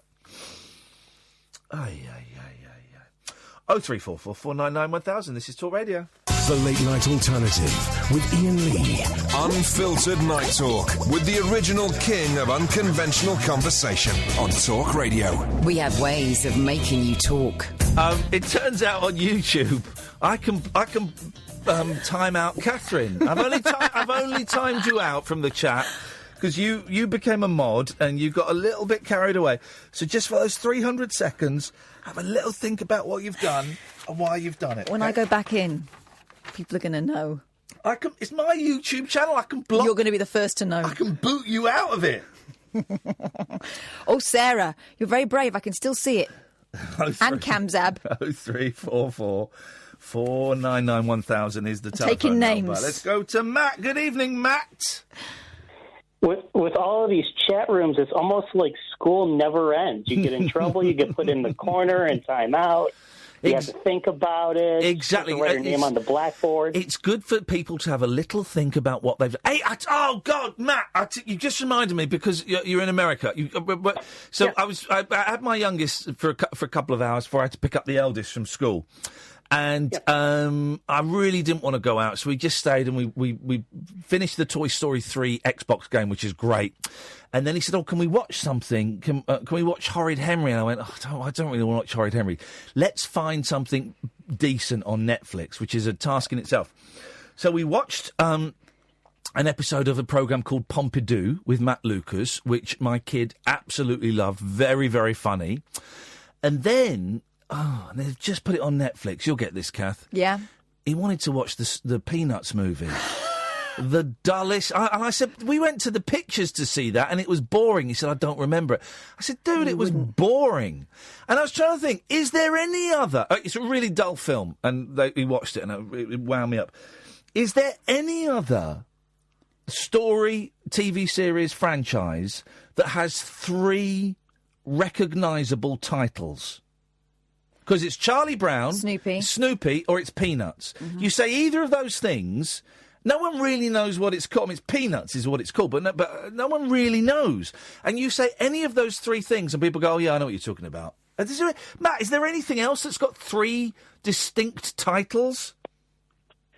No, that goes against every single branding and marketing rule as it is. I mean, when you think of all the other famous cartoon stuff, too, it's Garfield. That's it. There's Garfield, and that's it. Yep. That's the first one that comes to mind. Dennis the Menace, same exact thing. I can't think of any that have all 3. And each of those 3, whether you say Charlie Brown, you could even add a 4th. You could say Lucy. I think in many cases, if you're talking in the cartoon sense, that could almost be one of them. Well, I don't know if possibly. I don't know if someone were to say, "Hey, do you fancy watching Lucy?" No. I think of I Love Lucy. If someone said true. Lucy, yeah, that's a good point. But you're right. It's the 3 kind of vague titles. You're right. That's not branding. And I mean, because I know that Snoopy has a different. In America, it's treated differently. Over here, I thought it was boring, but you guys love it. It still runs in papers every single day, even after Charles Schultz's death 20-something years later. Yeah. It still runs. It's a strange old thing. Anyway, Matt, what you got for us tonight? For sure. Hey, quick question. I am flying over to London on Monday and spending the month in the UK. Whoa. I know. Don't customs. Don't put a bad word in for me. I'd appreciate that. No, don't you worry. No, I appreciate that. I was looking at the website. You guys were talking about rabbit hole tapings, and I know you guys are going to be in Brighton on the 10th. Yep. Are you going to be opening up any additional tickets or anything like that? Because I'll take the train ride down and check out the show live if you guys end up doing that. Do you know what? It's sold out, but I'm sure we could squeeze one in. Oh, that would be awesome. We can squeeze one in, Matt, but you will be part of the show. I think, you know what, I'd be happy to take one for the team. Wow. In the name of content, I'd be more than happy to I don't know if that means the same thing in America as it means over here, but he said it. It's a legally binding contract. Whatever I have to do, I'm completely fine with that. You got to do what you got to do. Matt, I'm sure we'll be able to squeeze you in. Just remind me on the day or near the day or something, and I'll put your name on the door. Oh, I appreciate that. I'm sure I'll be calling up when I'm over there anyway, so we'll get that figured out, and I'll Nice one, Matt. appreciate that. Well, I look forward to shaking your hand. I'm looking forward to meeting you guys. I'll talk to you guys next week when I'm in town. Nice one, man. Thank you very much indeed. Right, we have to move that gig and not tell him, because that guy's a stalker. That guy is going to murder us. That is Mark Chapman all over again, and I'm John Lennon. And you're Yoko, so you'll be okay. But he's gonna shoot me. I'll be quids in. Hey, God, we gotta. Okay, guys, the Brighton gig is moving, but no one must tell Matt to when or to where. It'll be moving to Hove. And at the same, it'll be the same time, but where though? 0344 499 1000. If you want to watch the show, we're doing something a little bit different. We're on my YouTube channel. Do go and subscribe. YouTube.com/rabbit hole. We've got more viewers right now than Limmy has got, which is a first for me, guys. It is an absolute first for me. We've got 200. He's got 186. Wowzers. And we're going to. I tell you why it's nice on YouTube, because we can. The chat is a little bit friendlier. Matthew is moderating the chat, and me and Catho as well. And Periscope tends to get a little bit mean, but we will still do Periscope. I tell you why, because we get lots of nice random people like those those wonderful ladies from California emailed me yesterday because they heard I was poorly. Oh. Just saying, I heard you were poorly and just hope you get well soon. It was nice, wasn't it? Yeah. And we do get lots of nice randoms like the guys from Egypt and things like that just discovering us, which we won't get with the YouTube channel. But you know. Well. Well, no, but I like that. I like the fact that we get random people and we get people from around the world and we get new listeners from it. We won't get new listeners from doing it on YouTube. But we're just going to play around. We'll do some Facebook stuff and all that kind of stuff. Doctors Bungle. Good news, you're not fatally ill. The bad news, you've spent all your savings. Aye. A woman given 5 years to live blew her savings before being told doctors had made a mistake. Jackie Dibb, 62, faces a penniless future after frittering away thousands of pounds on holidays and gifts for her family. Doctors, or docs, said she had a deadly form of dementia and she and husband Rob, 61, should enjoy the remainder of her life. But a year later, medics realised she actually had anxiety and depression. By then, flippin' heck, the couple had emptied their pensions of £10,000. They spent £4,000 on a wet room. Oh. I don't like wet rooms. Well, I don't like wet rooms. £1,500 on a holiday. And £700 for a double-door American fridge. Oh, sweet. Hang on a minute. Yeah, you've only got a few years to live, so I suggest you enjoy yourself. Let's go and buy a fridge. Let's get some white goods. Yeah, let's get one of those ones where you can get the ice in like the front of the door and all that. I had one of those big American fridges. They're great. I know, but once one bit goes, you've had it, haven't you? Yeah, it's like buying one of them TV DVDs. Yeah. Rob said, we spent shed loads adapting the home, going on trips, you name it. Fridges? Yeah. People advised me to just give her whatever she wanted while she could still enjoy it. But she never even had dementia, the ungrateful cow. Jackie first went to a doctor after her behaviour started to become erratic. A CT scan at Hull Royal Infirmary led to neurologists diagnosing frontal temporal dementia. But 345 days later, a PET scan revealed she did not have the illness. The couple who live in the city have since received an apology.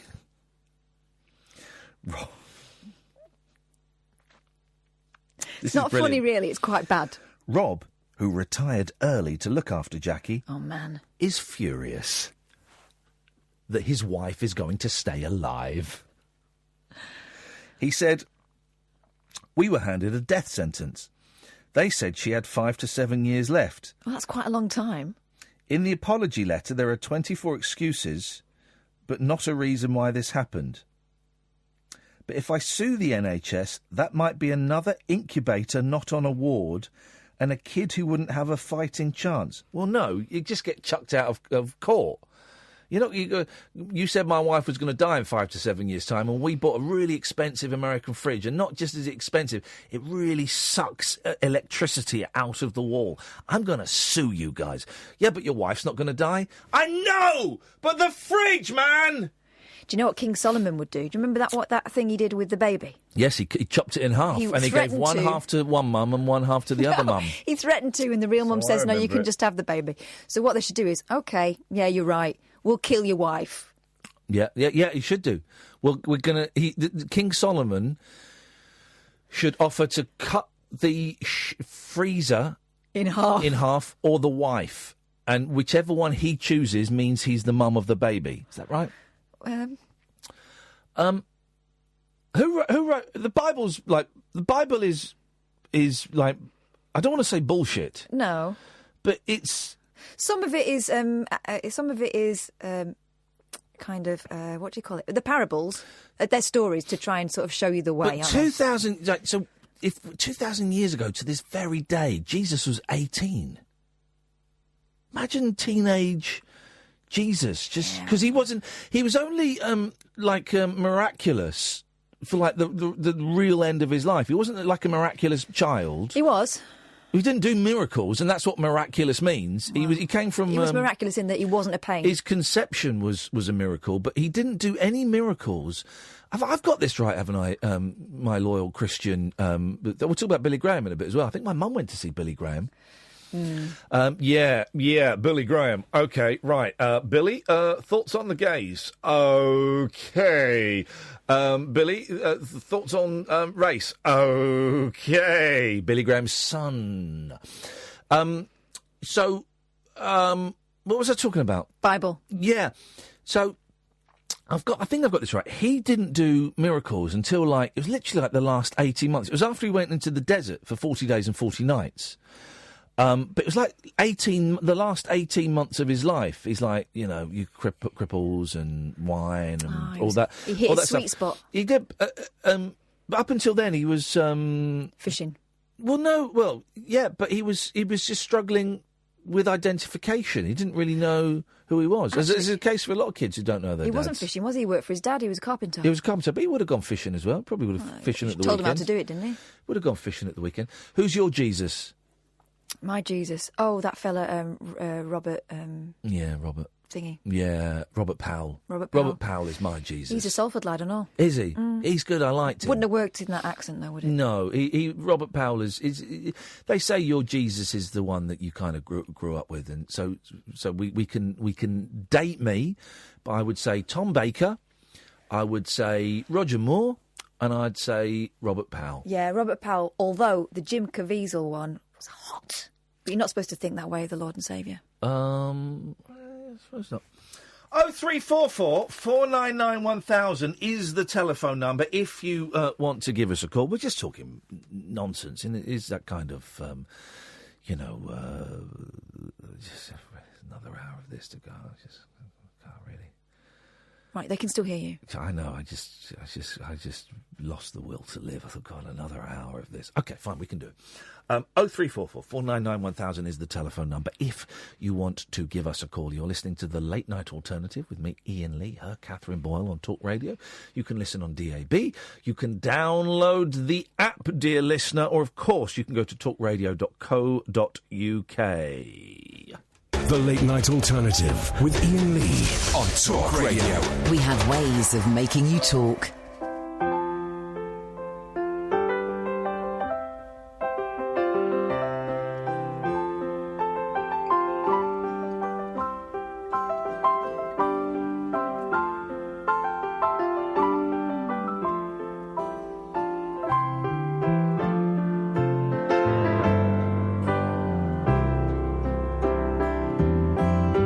I bruise you, you bruise me.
the sun go on.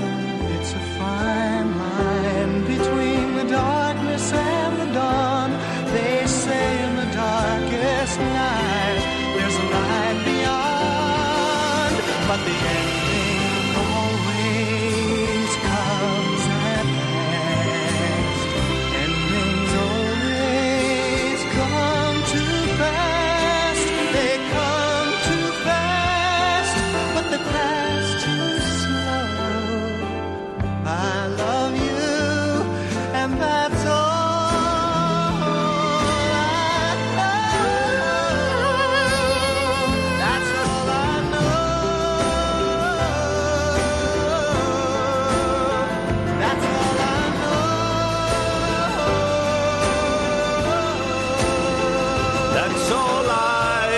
Bloody well know.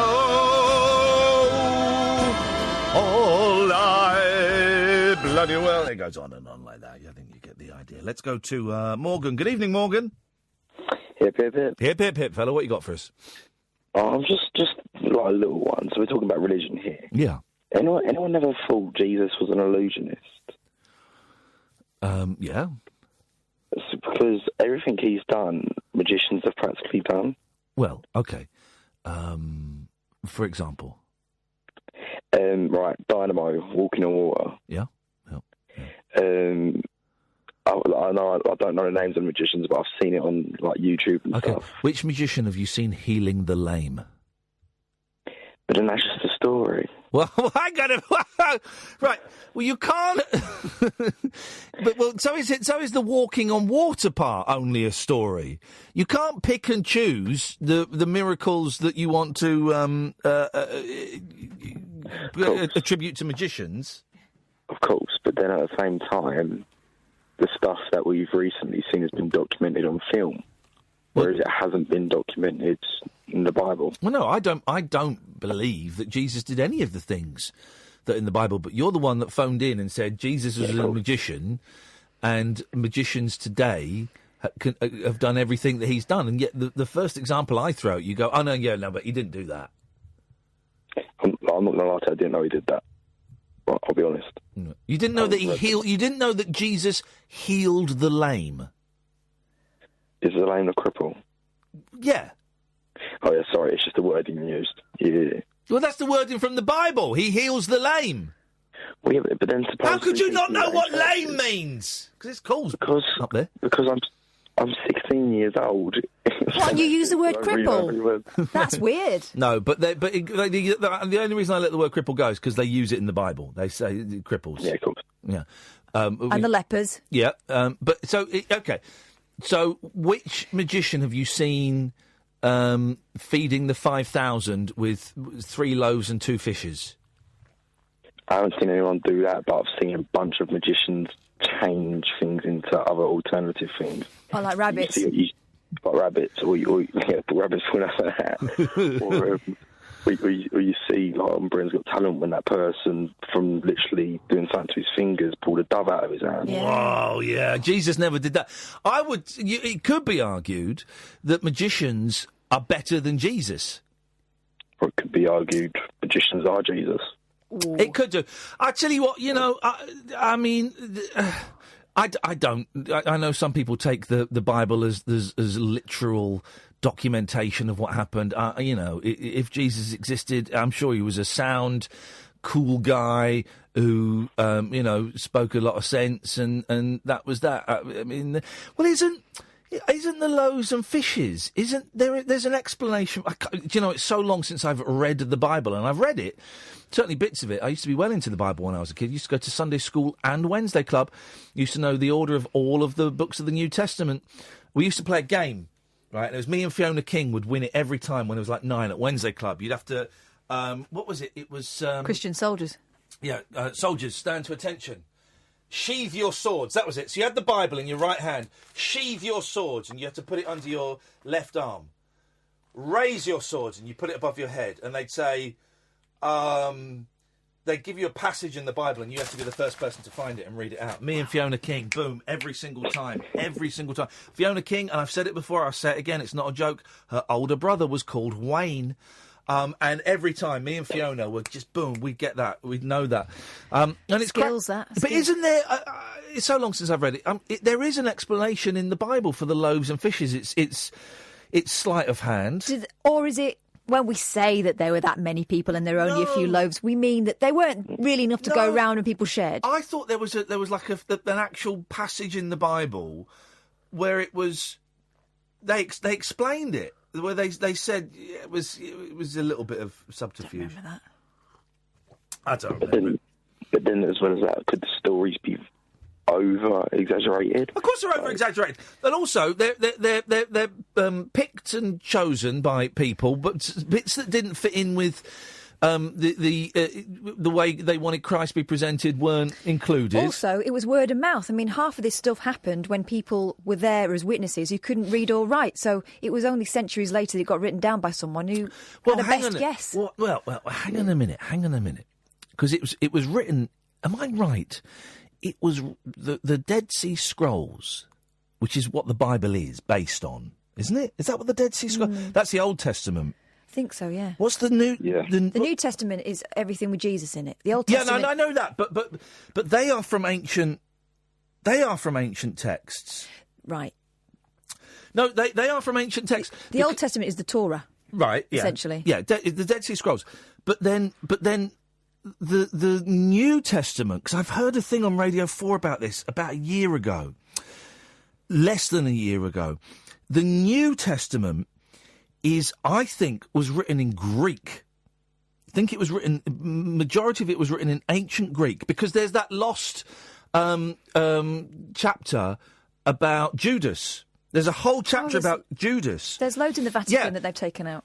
But what I'm saying is that these were texts that were found, and I think they were written in ancient Greek, and that is what the New Testament is kind of based on. And then they were translated by scholars, and then they were edited, and there was an argument in this documentary about it was one specific word which totally changed the whole meaning of Jesus. Was he good or bad? And it was all based on that. I know there was a lot of conjecture as to his relationship with Mary Magdalene, and that a lot of that's been taken out. And there was a bit where it said that she was his wife, and another that she was his companion. But they found.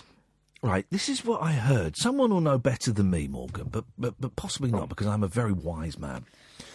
They found the New Testament, right, what became the New Testament, in Egypt. I'm there. I've got it. I'm there. It's either Egypt or Spain. I'm going to say Egypt. I'm only saying Spain just in case. But in Egypt, right, they found it in, like, this monastery, right, in Egypt, right.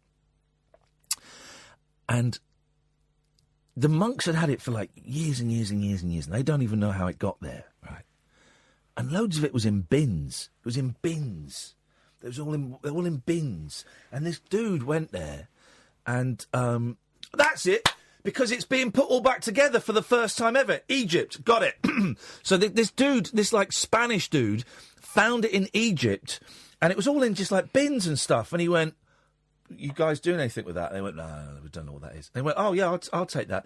And so he took it. And that's why the oldest... I've got it. I'm back, Morgan. I'm back in the room. If you say it with conviction, people will believe you. The oldest version of the New Testament is spread across Egypt. There's a couple of pages of it in Britain, and it's in Spain. I'm absolutely spot on. Okay. I'm absolutely spot on. Unless you've Googled something. I haven't. Different. Don't. Honestly, it's true. I heard it on a Radio 4 documentary. So, but it'll be nice if it was true, wouldn't it, Morgan? But I don't believe it. The world would be better without religion. The fundamental thing of it is quite groovy. Yep. You know, that there's always hope and that you can change and that it's all about, not being horrible to each other. Yeah. But then that's probably what it was. Maybe everyone was in revolt and they needed something to cause order. Hence Moses and the Stones. Moses and the Stones. They're a great band. Yeah. But when they got rid of Moses, and when Moses died in that swimming pool in mysterious circumstances, and Mick took over, that's when they really went into overdrive. Hey, nice one, Morgan. Thank you, mate. It's always good to kick ideas around and stuff like that, so thank you. That's right. Ta-ta. There we go. He's only 16. He's a bright lad, that boy. Very, very bright lad. I like that. Most intelligent call we've had tonight. 0344 499 1000. Mick and Jeremy, stay there. Come to you after this. Uncut, after-hours conversation for the up-all-night generation. The Late Night Alternative with Iain Lee. On Talk Radio. We'll get you talking. Right, I think the Radio 4 documentary I was referencing is the Dead Sea Scrolls Revisited, which is on the BBC iPlayer website. So, go and have fun. Hosted by Roger Bolton. The good news is, you may have maligned Jesus, but if you're very sorry, he'll forgive you. That's the thing, and that's the other thing about Christianity. I can be like a murderer and a rapist and a necrophiliac and a taint toucher and all of this stuff. And then I'm dying, right, of syphilis. You know how syphilis kills you? Do you know how it kills you? Yeah, it drives you crackers. But do you know how? Do you know what it does? The actual process that syphilis undertakes in the body. It's nuts. It's tiny little worms in your brain, and they corkscrew through your brain. Oh, my God. They corkscrew through your brain.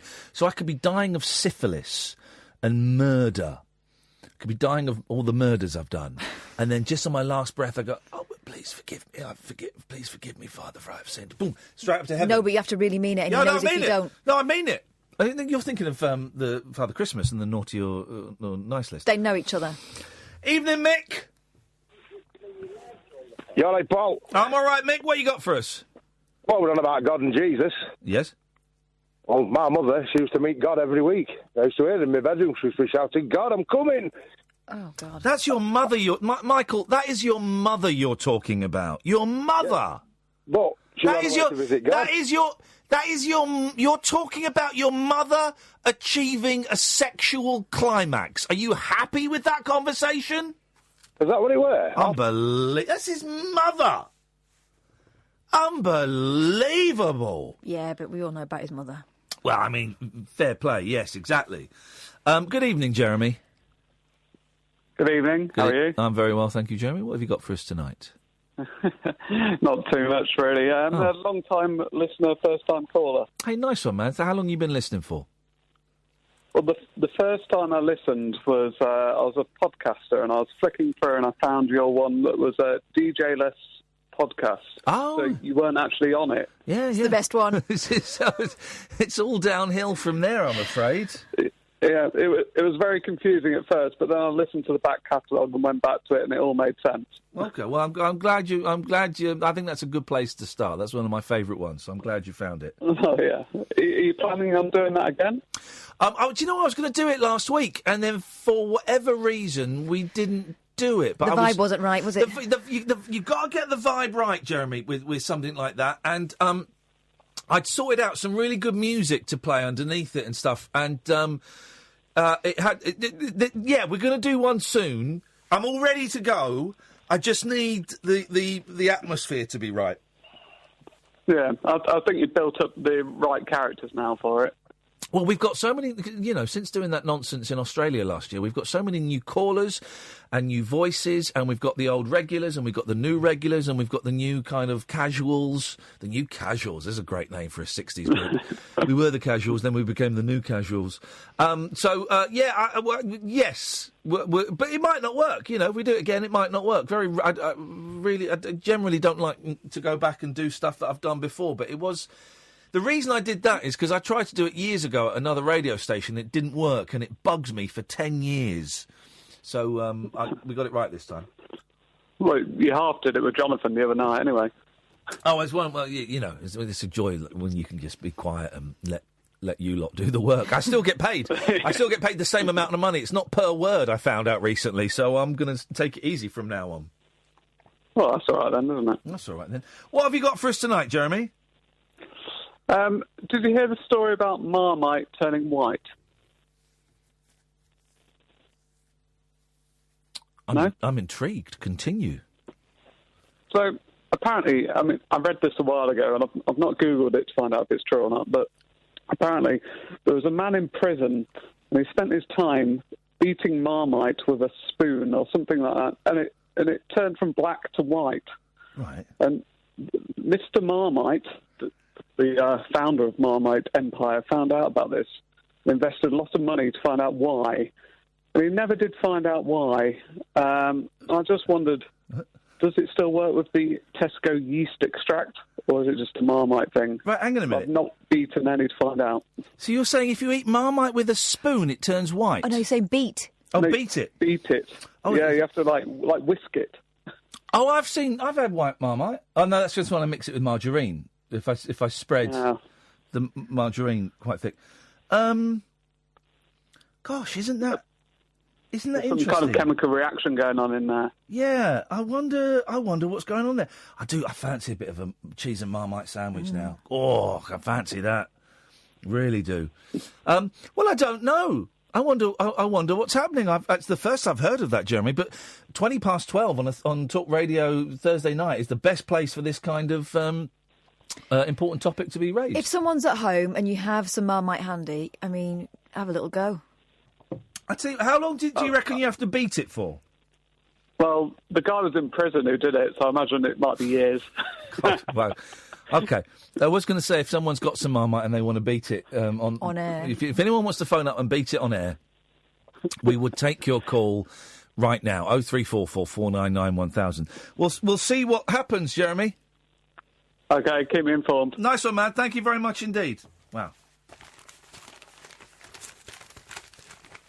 If someone wants to beat it on air, I will... I mean, the name is science. We're all up happily, will happily listen to that.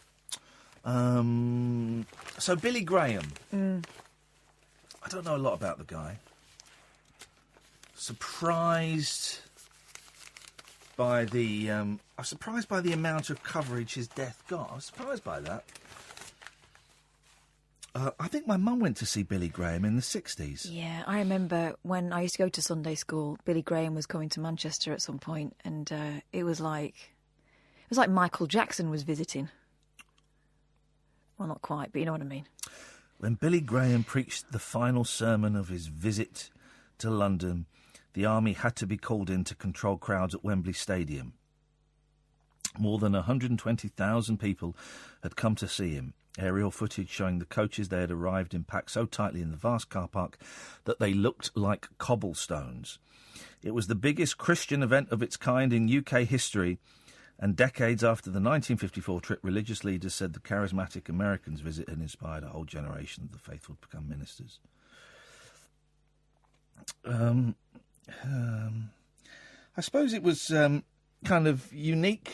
You know, people hadn't seen that kind of thing before. You can't remember what religion generally in this country was like. It was quite staid. Our church was just like be polite and pass the vol-au-vents, really.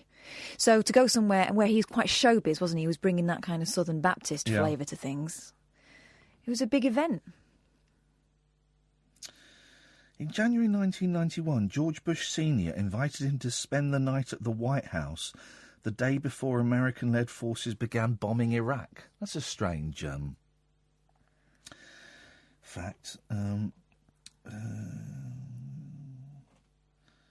the 90s, Gerald Ford, who was president from 74 to 77, described the preacher's power in the same way. He said, whenever you were with Billy, you had a special feeling that he was there to give you help and guidance.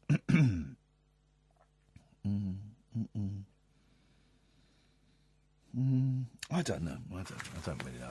I'm going to ask my mum if she... I think my mum probably had a crush on him. I think he was quite sexy. Well, yeah, he was... Sexy man. He was a superstar, wasn't he? Yeah. Well, I've run out of vibe for the last 35 minutes of the show. So I don't quite know... There's not really a lot of other stories. There's not really a lot of stories. Oh, this is a good one.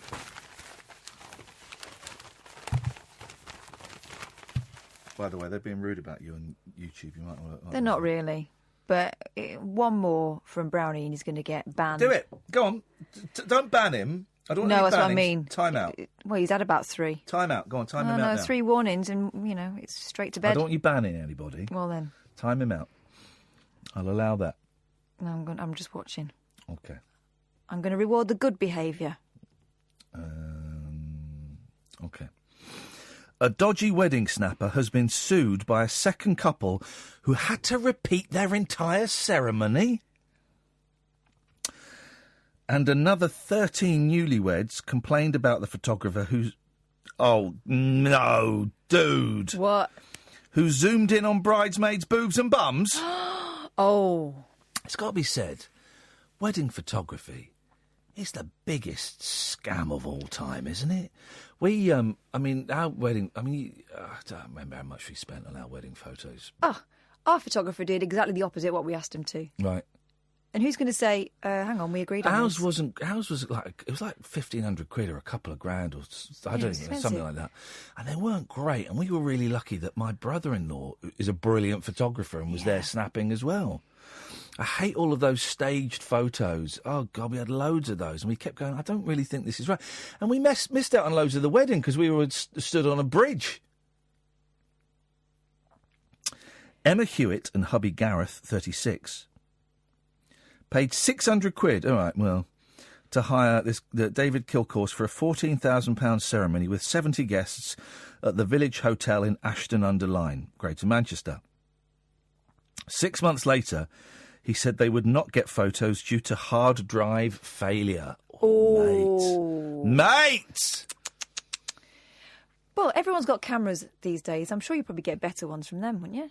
They were so upset they held a second £4,000 due with a different photographer. Emma, 34, again put on her white dress. Oh, I wouldn't bother with that. And along with 35 guests, staged a ceremony with the registrar at the Rochdale Town Hall. The men rehired suits and the pair paid for food and bussed in friends and family. Emma, a tutor assessor, said, we now have an album to cherish that you'll never look at. You haven't, yeah, well, exactly. And it become an embarrassment when you get divorced. And it's not pictures of your wedding. It's pictures of the day you dressed up and played silly buggers. Mm. My auntie had a pervy wedding photographer. I was only about 14, and he did some very rude gestures to me when we were supposed to be getting our photos Really? taken. Yeah, he did that tongue thing at me. Dirty bastard. I know. Horrible, isn't it? A court told Kilcourse 40 to pay them money back, but he still owes them money. He has now quit weddings. On Monday, the Sun told how Steph and Paul Unwin got just 11 shots of the groom, but 96 of the bridesmaids. Oh! Another bride, Michelle Gabbett, wrote on Facebook, I got a set of photos, but I have none of me and my husband. That's outrageous. It's the biggest scam going. Wedding photographers. I mean, the amount of money. And then... And also, what I don't get as well, because it's all digital now. So you pay a load of money, and you have to go online and choose the photos you want. Yeah. And you kind of think... And you've got to pay to get them printed, of course, right? And then you've got to pay to get a certain amount sent to you digitally without the watermark. And you kind of think... You're only going to bin them. You've got all the photos, right? We've agreed that we're going to buy 50 prints, right? Paid for that. Just send me the digital photos. What are you going to do with them? So you've got 250 photos there, all in JPEG. Send them to me. What are you going to do with it? Take the watermark off and send them over, you tight money-grabbing git. Yeah. What is that about? What's he going to do with them? Well, because I think they're frightened that they're becoming obsolete now. Right, if someone wants to... Right, here we go. Now that I can legally marry people, in every sense of the word, well, not quite, but now that I can legally marry people as like a pastor, I can do that, and I'll come and do the wedding photographs as well, and I'll do the whole thing for 250 quid plus dinner, but I want dinner in a separate room. I don't want to sit with you. I don't want to sit that long. I want... Yeah, you got to feed the photographer. Oh, I don't think I fed him. We had to feed our photographer. And you go, well, yeah, we'll feed him. No, because it's like £86.27 a head. No. My dad was paying for the wedding, and every time someone said they couldn't come, he did a little dance. Flippin' it. I will marry you, and I will photograph you. That sounds a bit pervy, doesn't it? I will photograph you, then I will marry you. I will come and conduct your wedding, and I will photograph you for £250. Yeah. Although it's a lot of pressure. You get a bride. On who? You. What? No, it's not. You get a bridezilla who says you ruined her wedding day because you made her look ugly.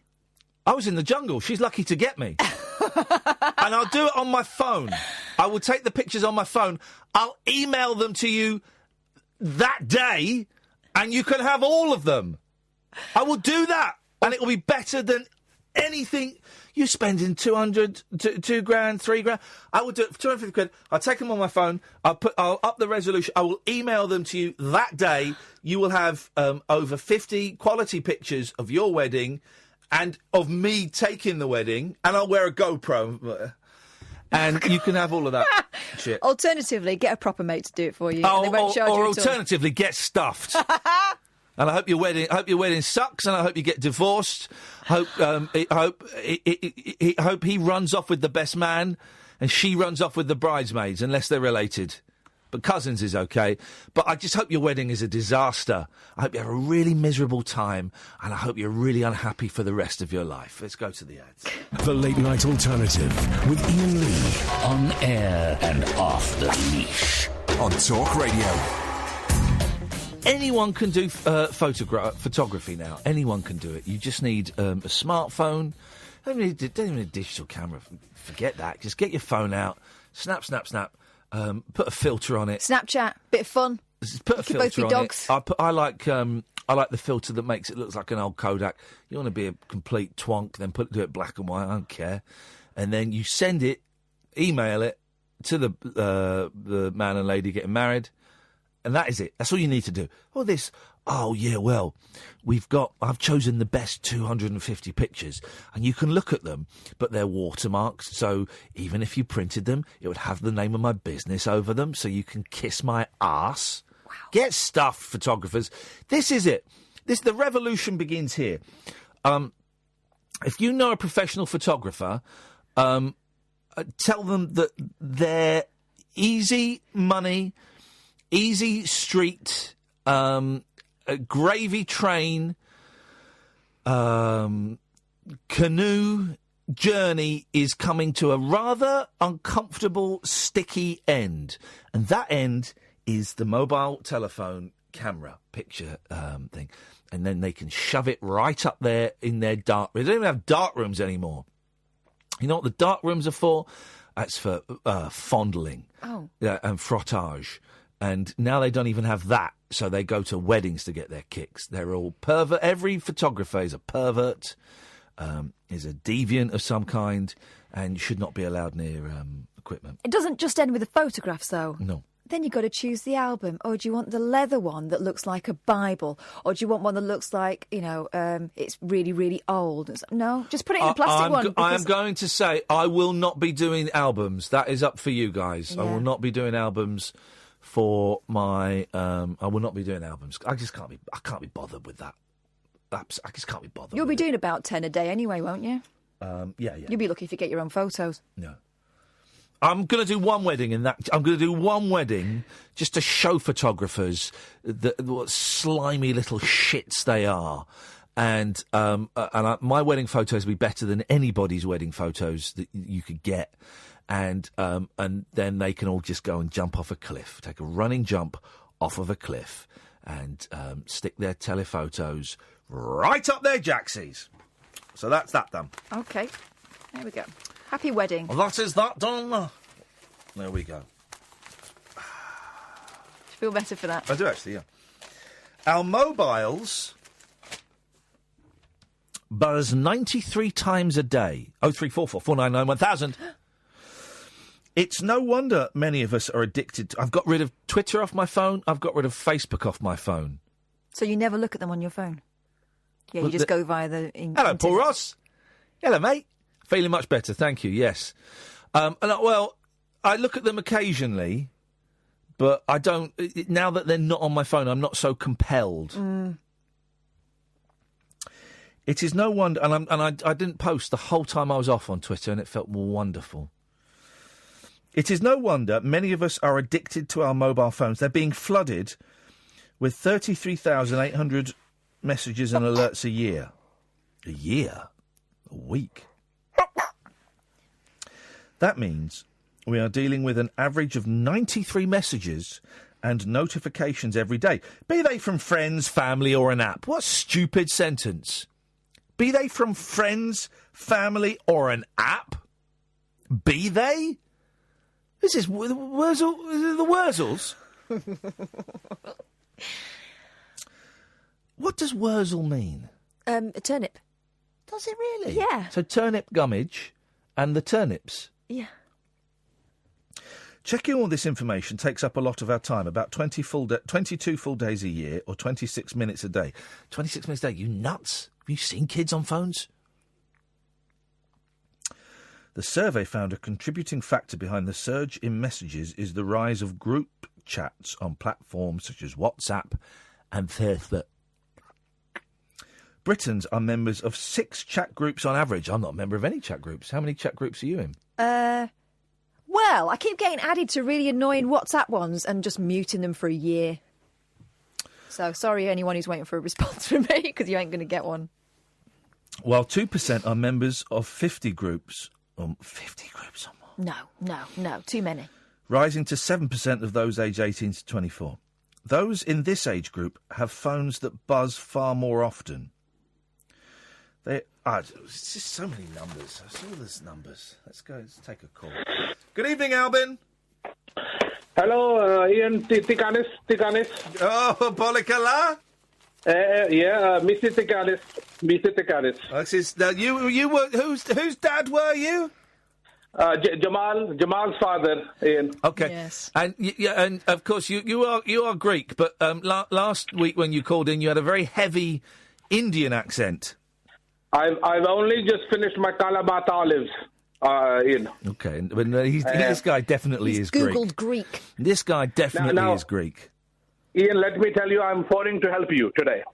Okay, lovely. Because you're asking about marmite, right? Yes. I've got some marmite. Yes. You want me to beat it? Yeah, actually, I do. I really do. I mean, do I beat it in jar? Or do I get some out? I think you need to get some out and put it in a bowl and see if can you beat it in a bowl? Because Iain, I don't want to waste all of it. You know, it costs more than £1. Yeah. Well, you can eat it. Why don't you put it in a teacup? You want a dessert spoon. Have you got a dessert spoon? Well, a tablespoon. Tablespoon will do. Yeah, tablespoon will do. Iain, what is the difference between dessert spoon and tablespoon? Dessert spoon is bigger. Really? Yep. No. Yeah, dessert spoon is bigger. Really? No. Whoa, teaspoon is the smallest. Then sugar spoon, but then dessert spoon, then tablespoon. No, wait. Dessert spoon is bigger than a tablespoon. Anyway. Well, okay. It's quite difficult to mix it. It's quite solid. Yes. Okay. Marmite. Yep. Hey, Iain, while I'm beating, I tried to call yesterday. Hang on a second. Sorry, Albin. Catherine, what did you say? Yeah, you're right. Thank you very much indeed. I know my spoons. My spoons. Anyway, carry on, Albin. Yes. So I tried to call yesterday, but this person called Rupert was on the radio. Right. Okay. And I was wondering. I mean, this Rupert Hound. Yes, Rupert Hound. I mean, who is this person, Iain? As in, no, I'm writing another picture. Hang on a second, Catherine, please. We have to take your first answer. Dessert spoon is bigger than the tablespoon. Tablespoon, dessert spoon. I don't want to look at the pictures because you said I was right. No. Right. Wrong. Sorry, Albin. Crack on. No, Kath is thinking of a serving spoon. Please carry on. I am mixing with some big spoon. I'm not sure if dessert or. It doesn't matter what spoon it is. Just beat off. I'm beating. I want you to beat off for me. Well, I was thinking, Iain, before you get into more innuendo, I was thinking that this Rupert guy, Hound, from yesterday. Yes. I mean, is he from Sherlock Holmes? I mean, who is this person? What makes you think he's from Sherlock Holmes? Well, is he from the Baskervilles? Because of the Hound. The Hound of the Baskervilles. Yes. This is it. Yes, this is it. No, no. Okay. He's from Huckleberry. Huckleberry. Finn. Hound.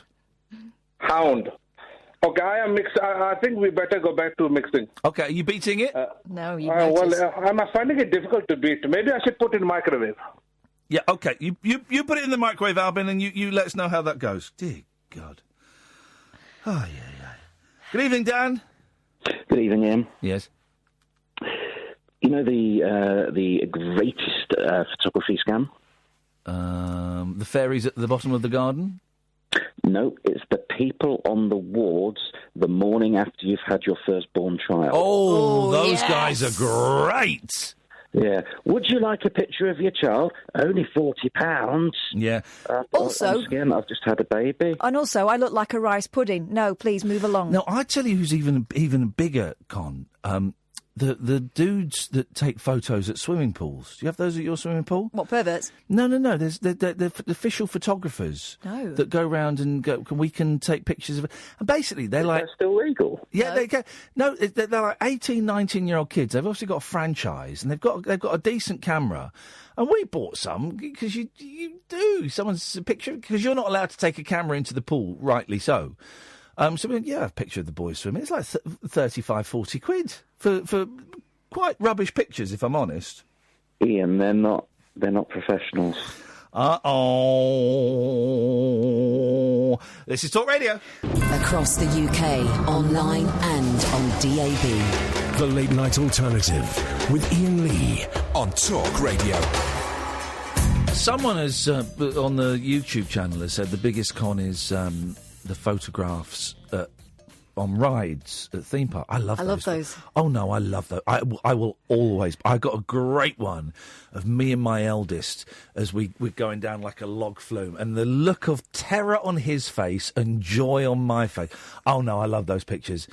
I will always be a sucker that goes, all right, I'm going to get one of those. Actually, can we get two...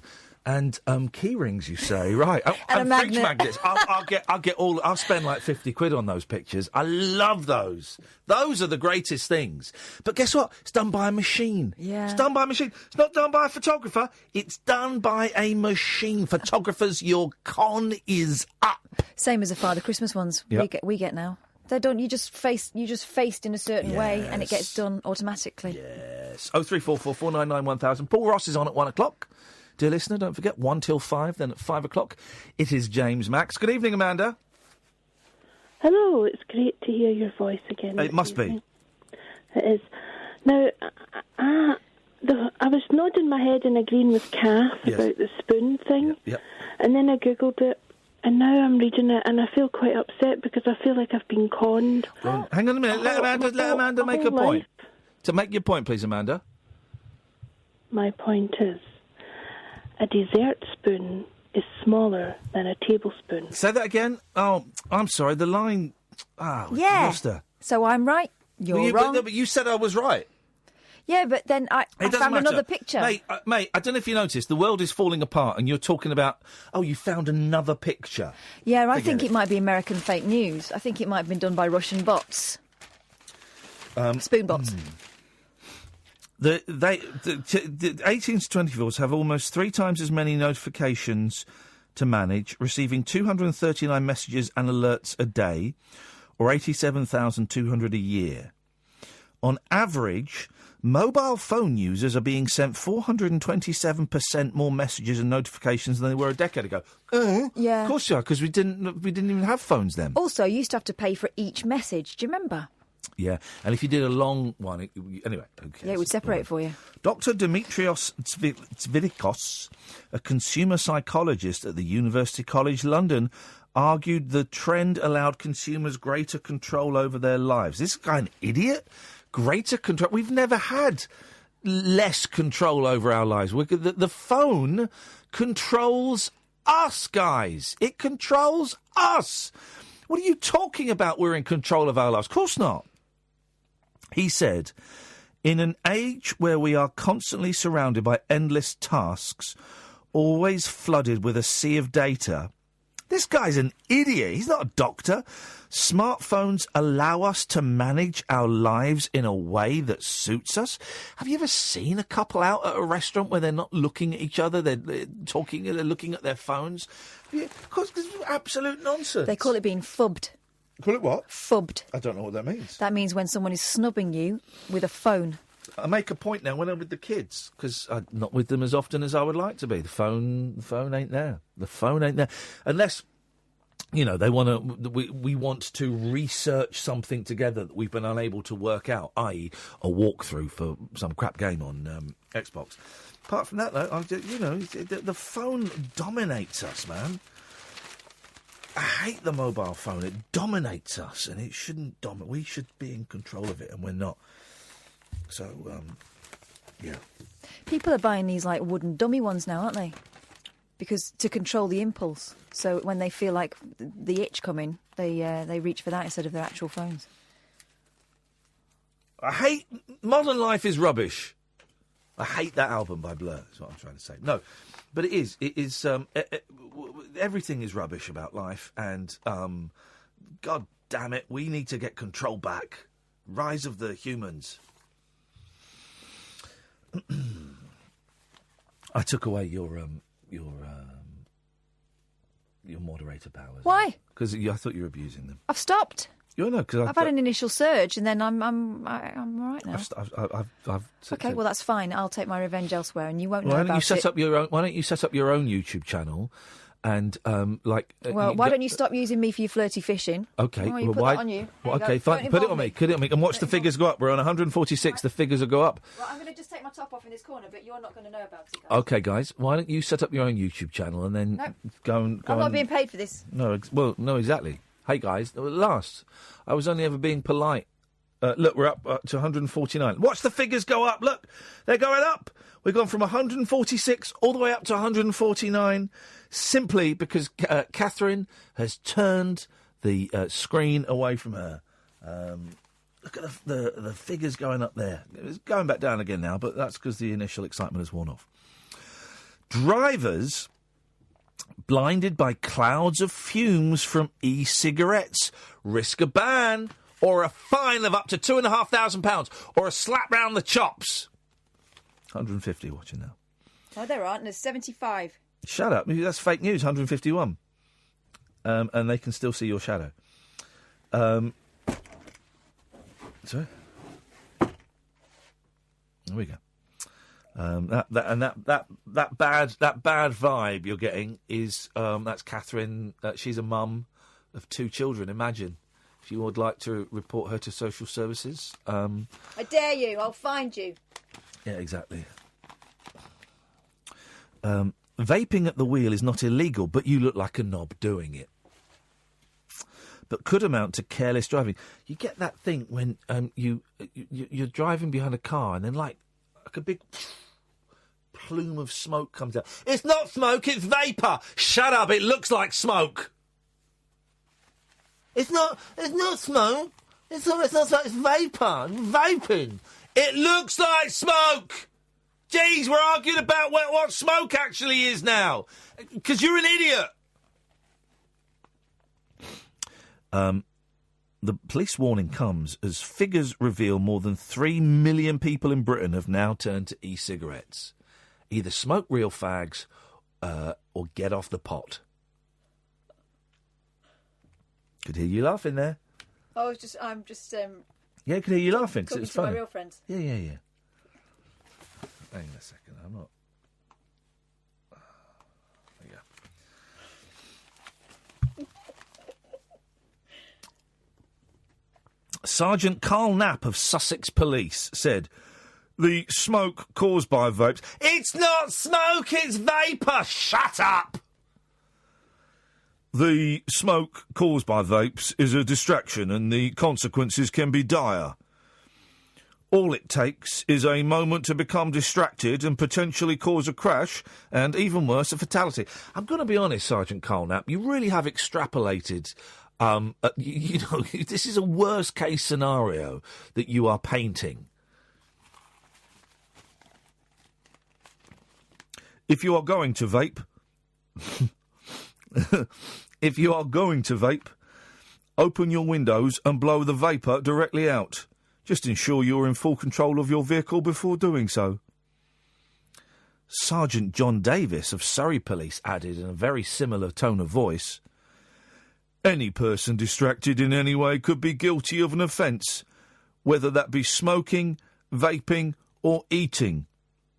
Now he's going to paint a picture that is terrifying. Listen to this. With regards a scenario where someone could potentially be distracted or have reduced visibility, then there is a potential for a crash. Two potentials in one sentence, dude. Terrible. Come on. Determining what constitutes driving without due care and attention is left for police officers to decide. A spokeswoman for road safety charity Break said, vaping while driving increases your risk of crashing, causing visual disruption and physical and mental distraction. What noise was that? That was like a sex noise. You'll never know. I know. You wish you could see on the camera, don't you? Any activity that takes your eyes off the road increases your chances of a crash and killing or seriously injuring someone. She added, driving is the most dangerous thing most of us do on a daily basis. Not me. I juggle knives over babies whilst drunk and blindfolded and wearing headphones. It is a complex task that requires full attention.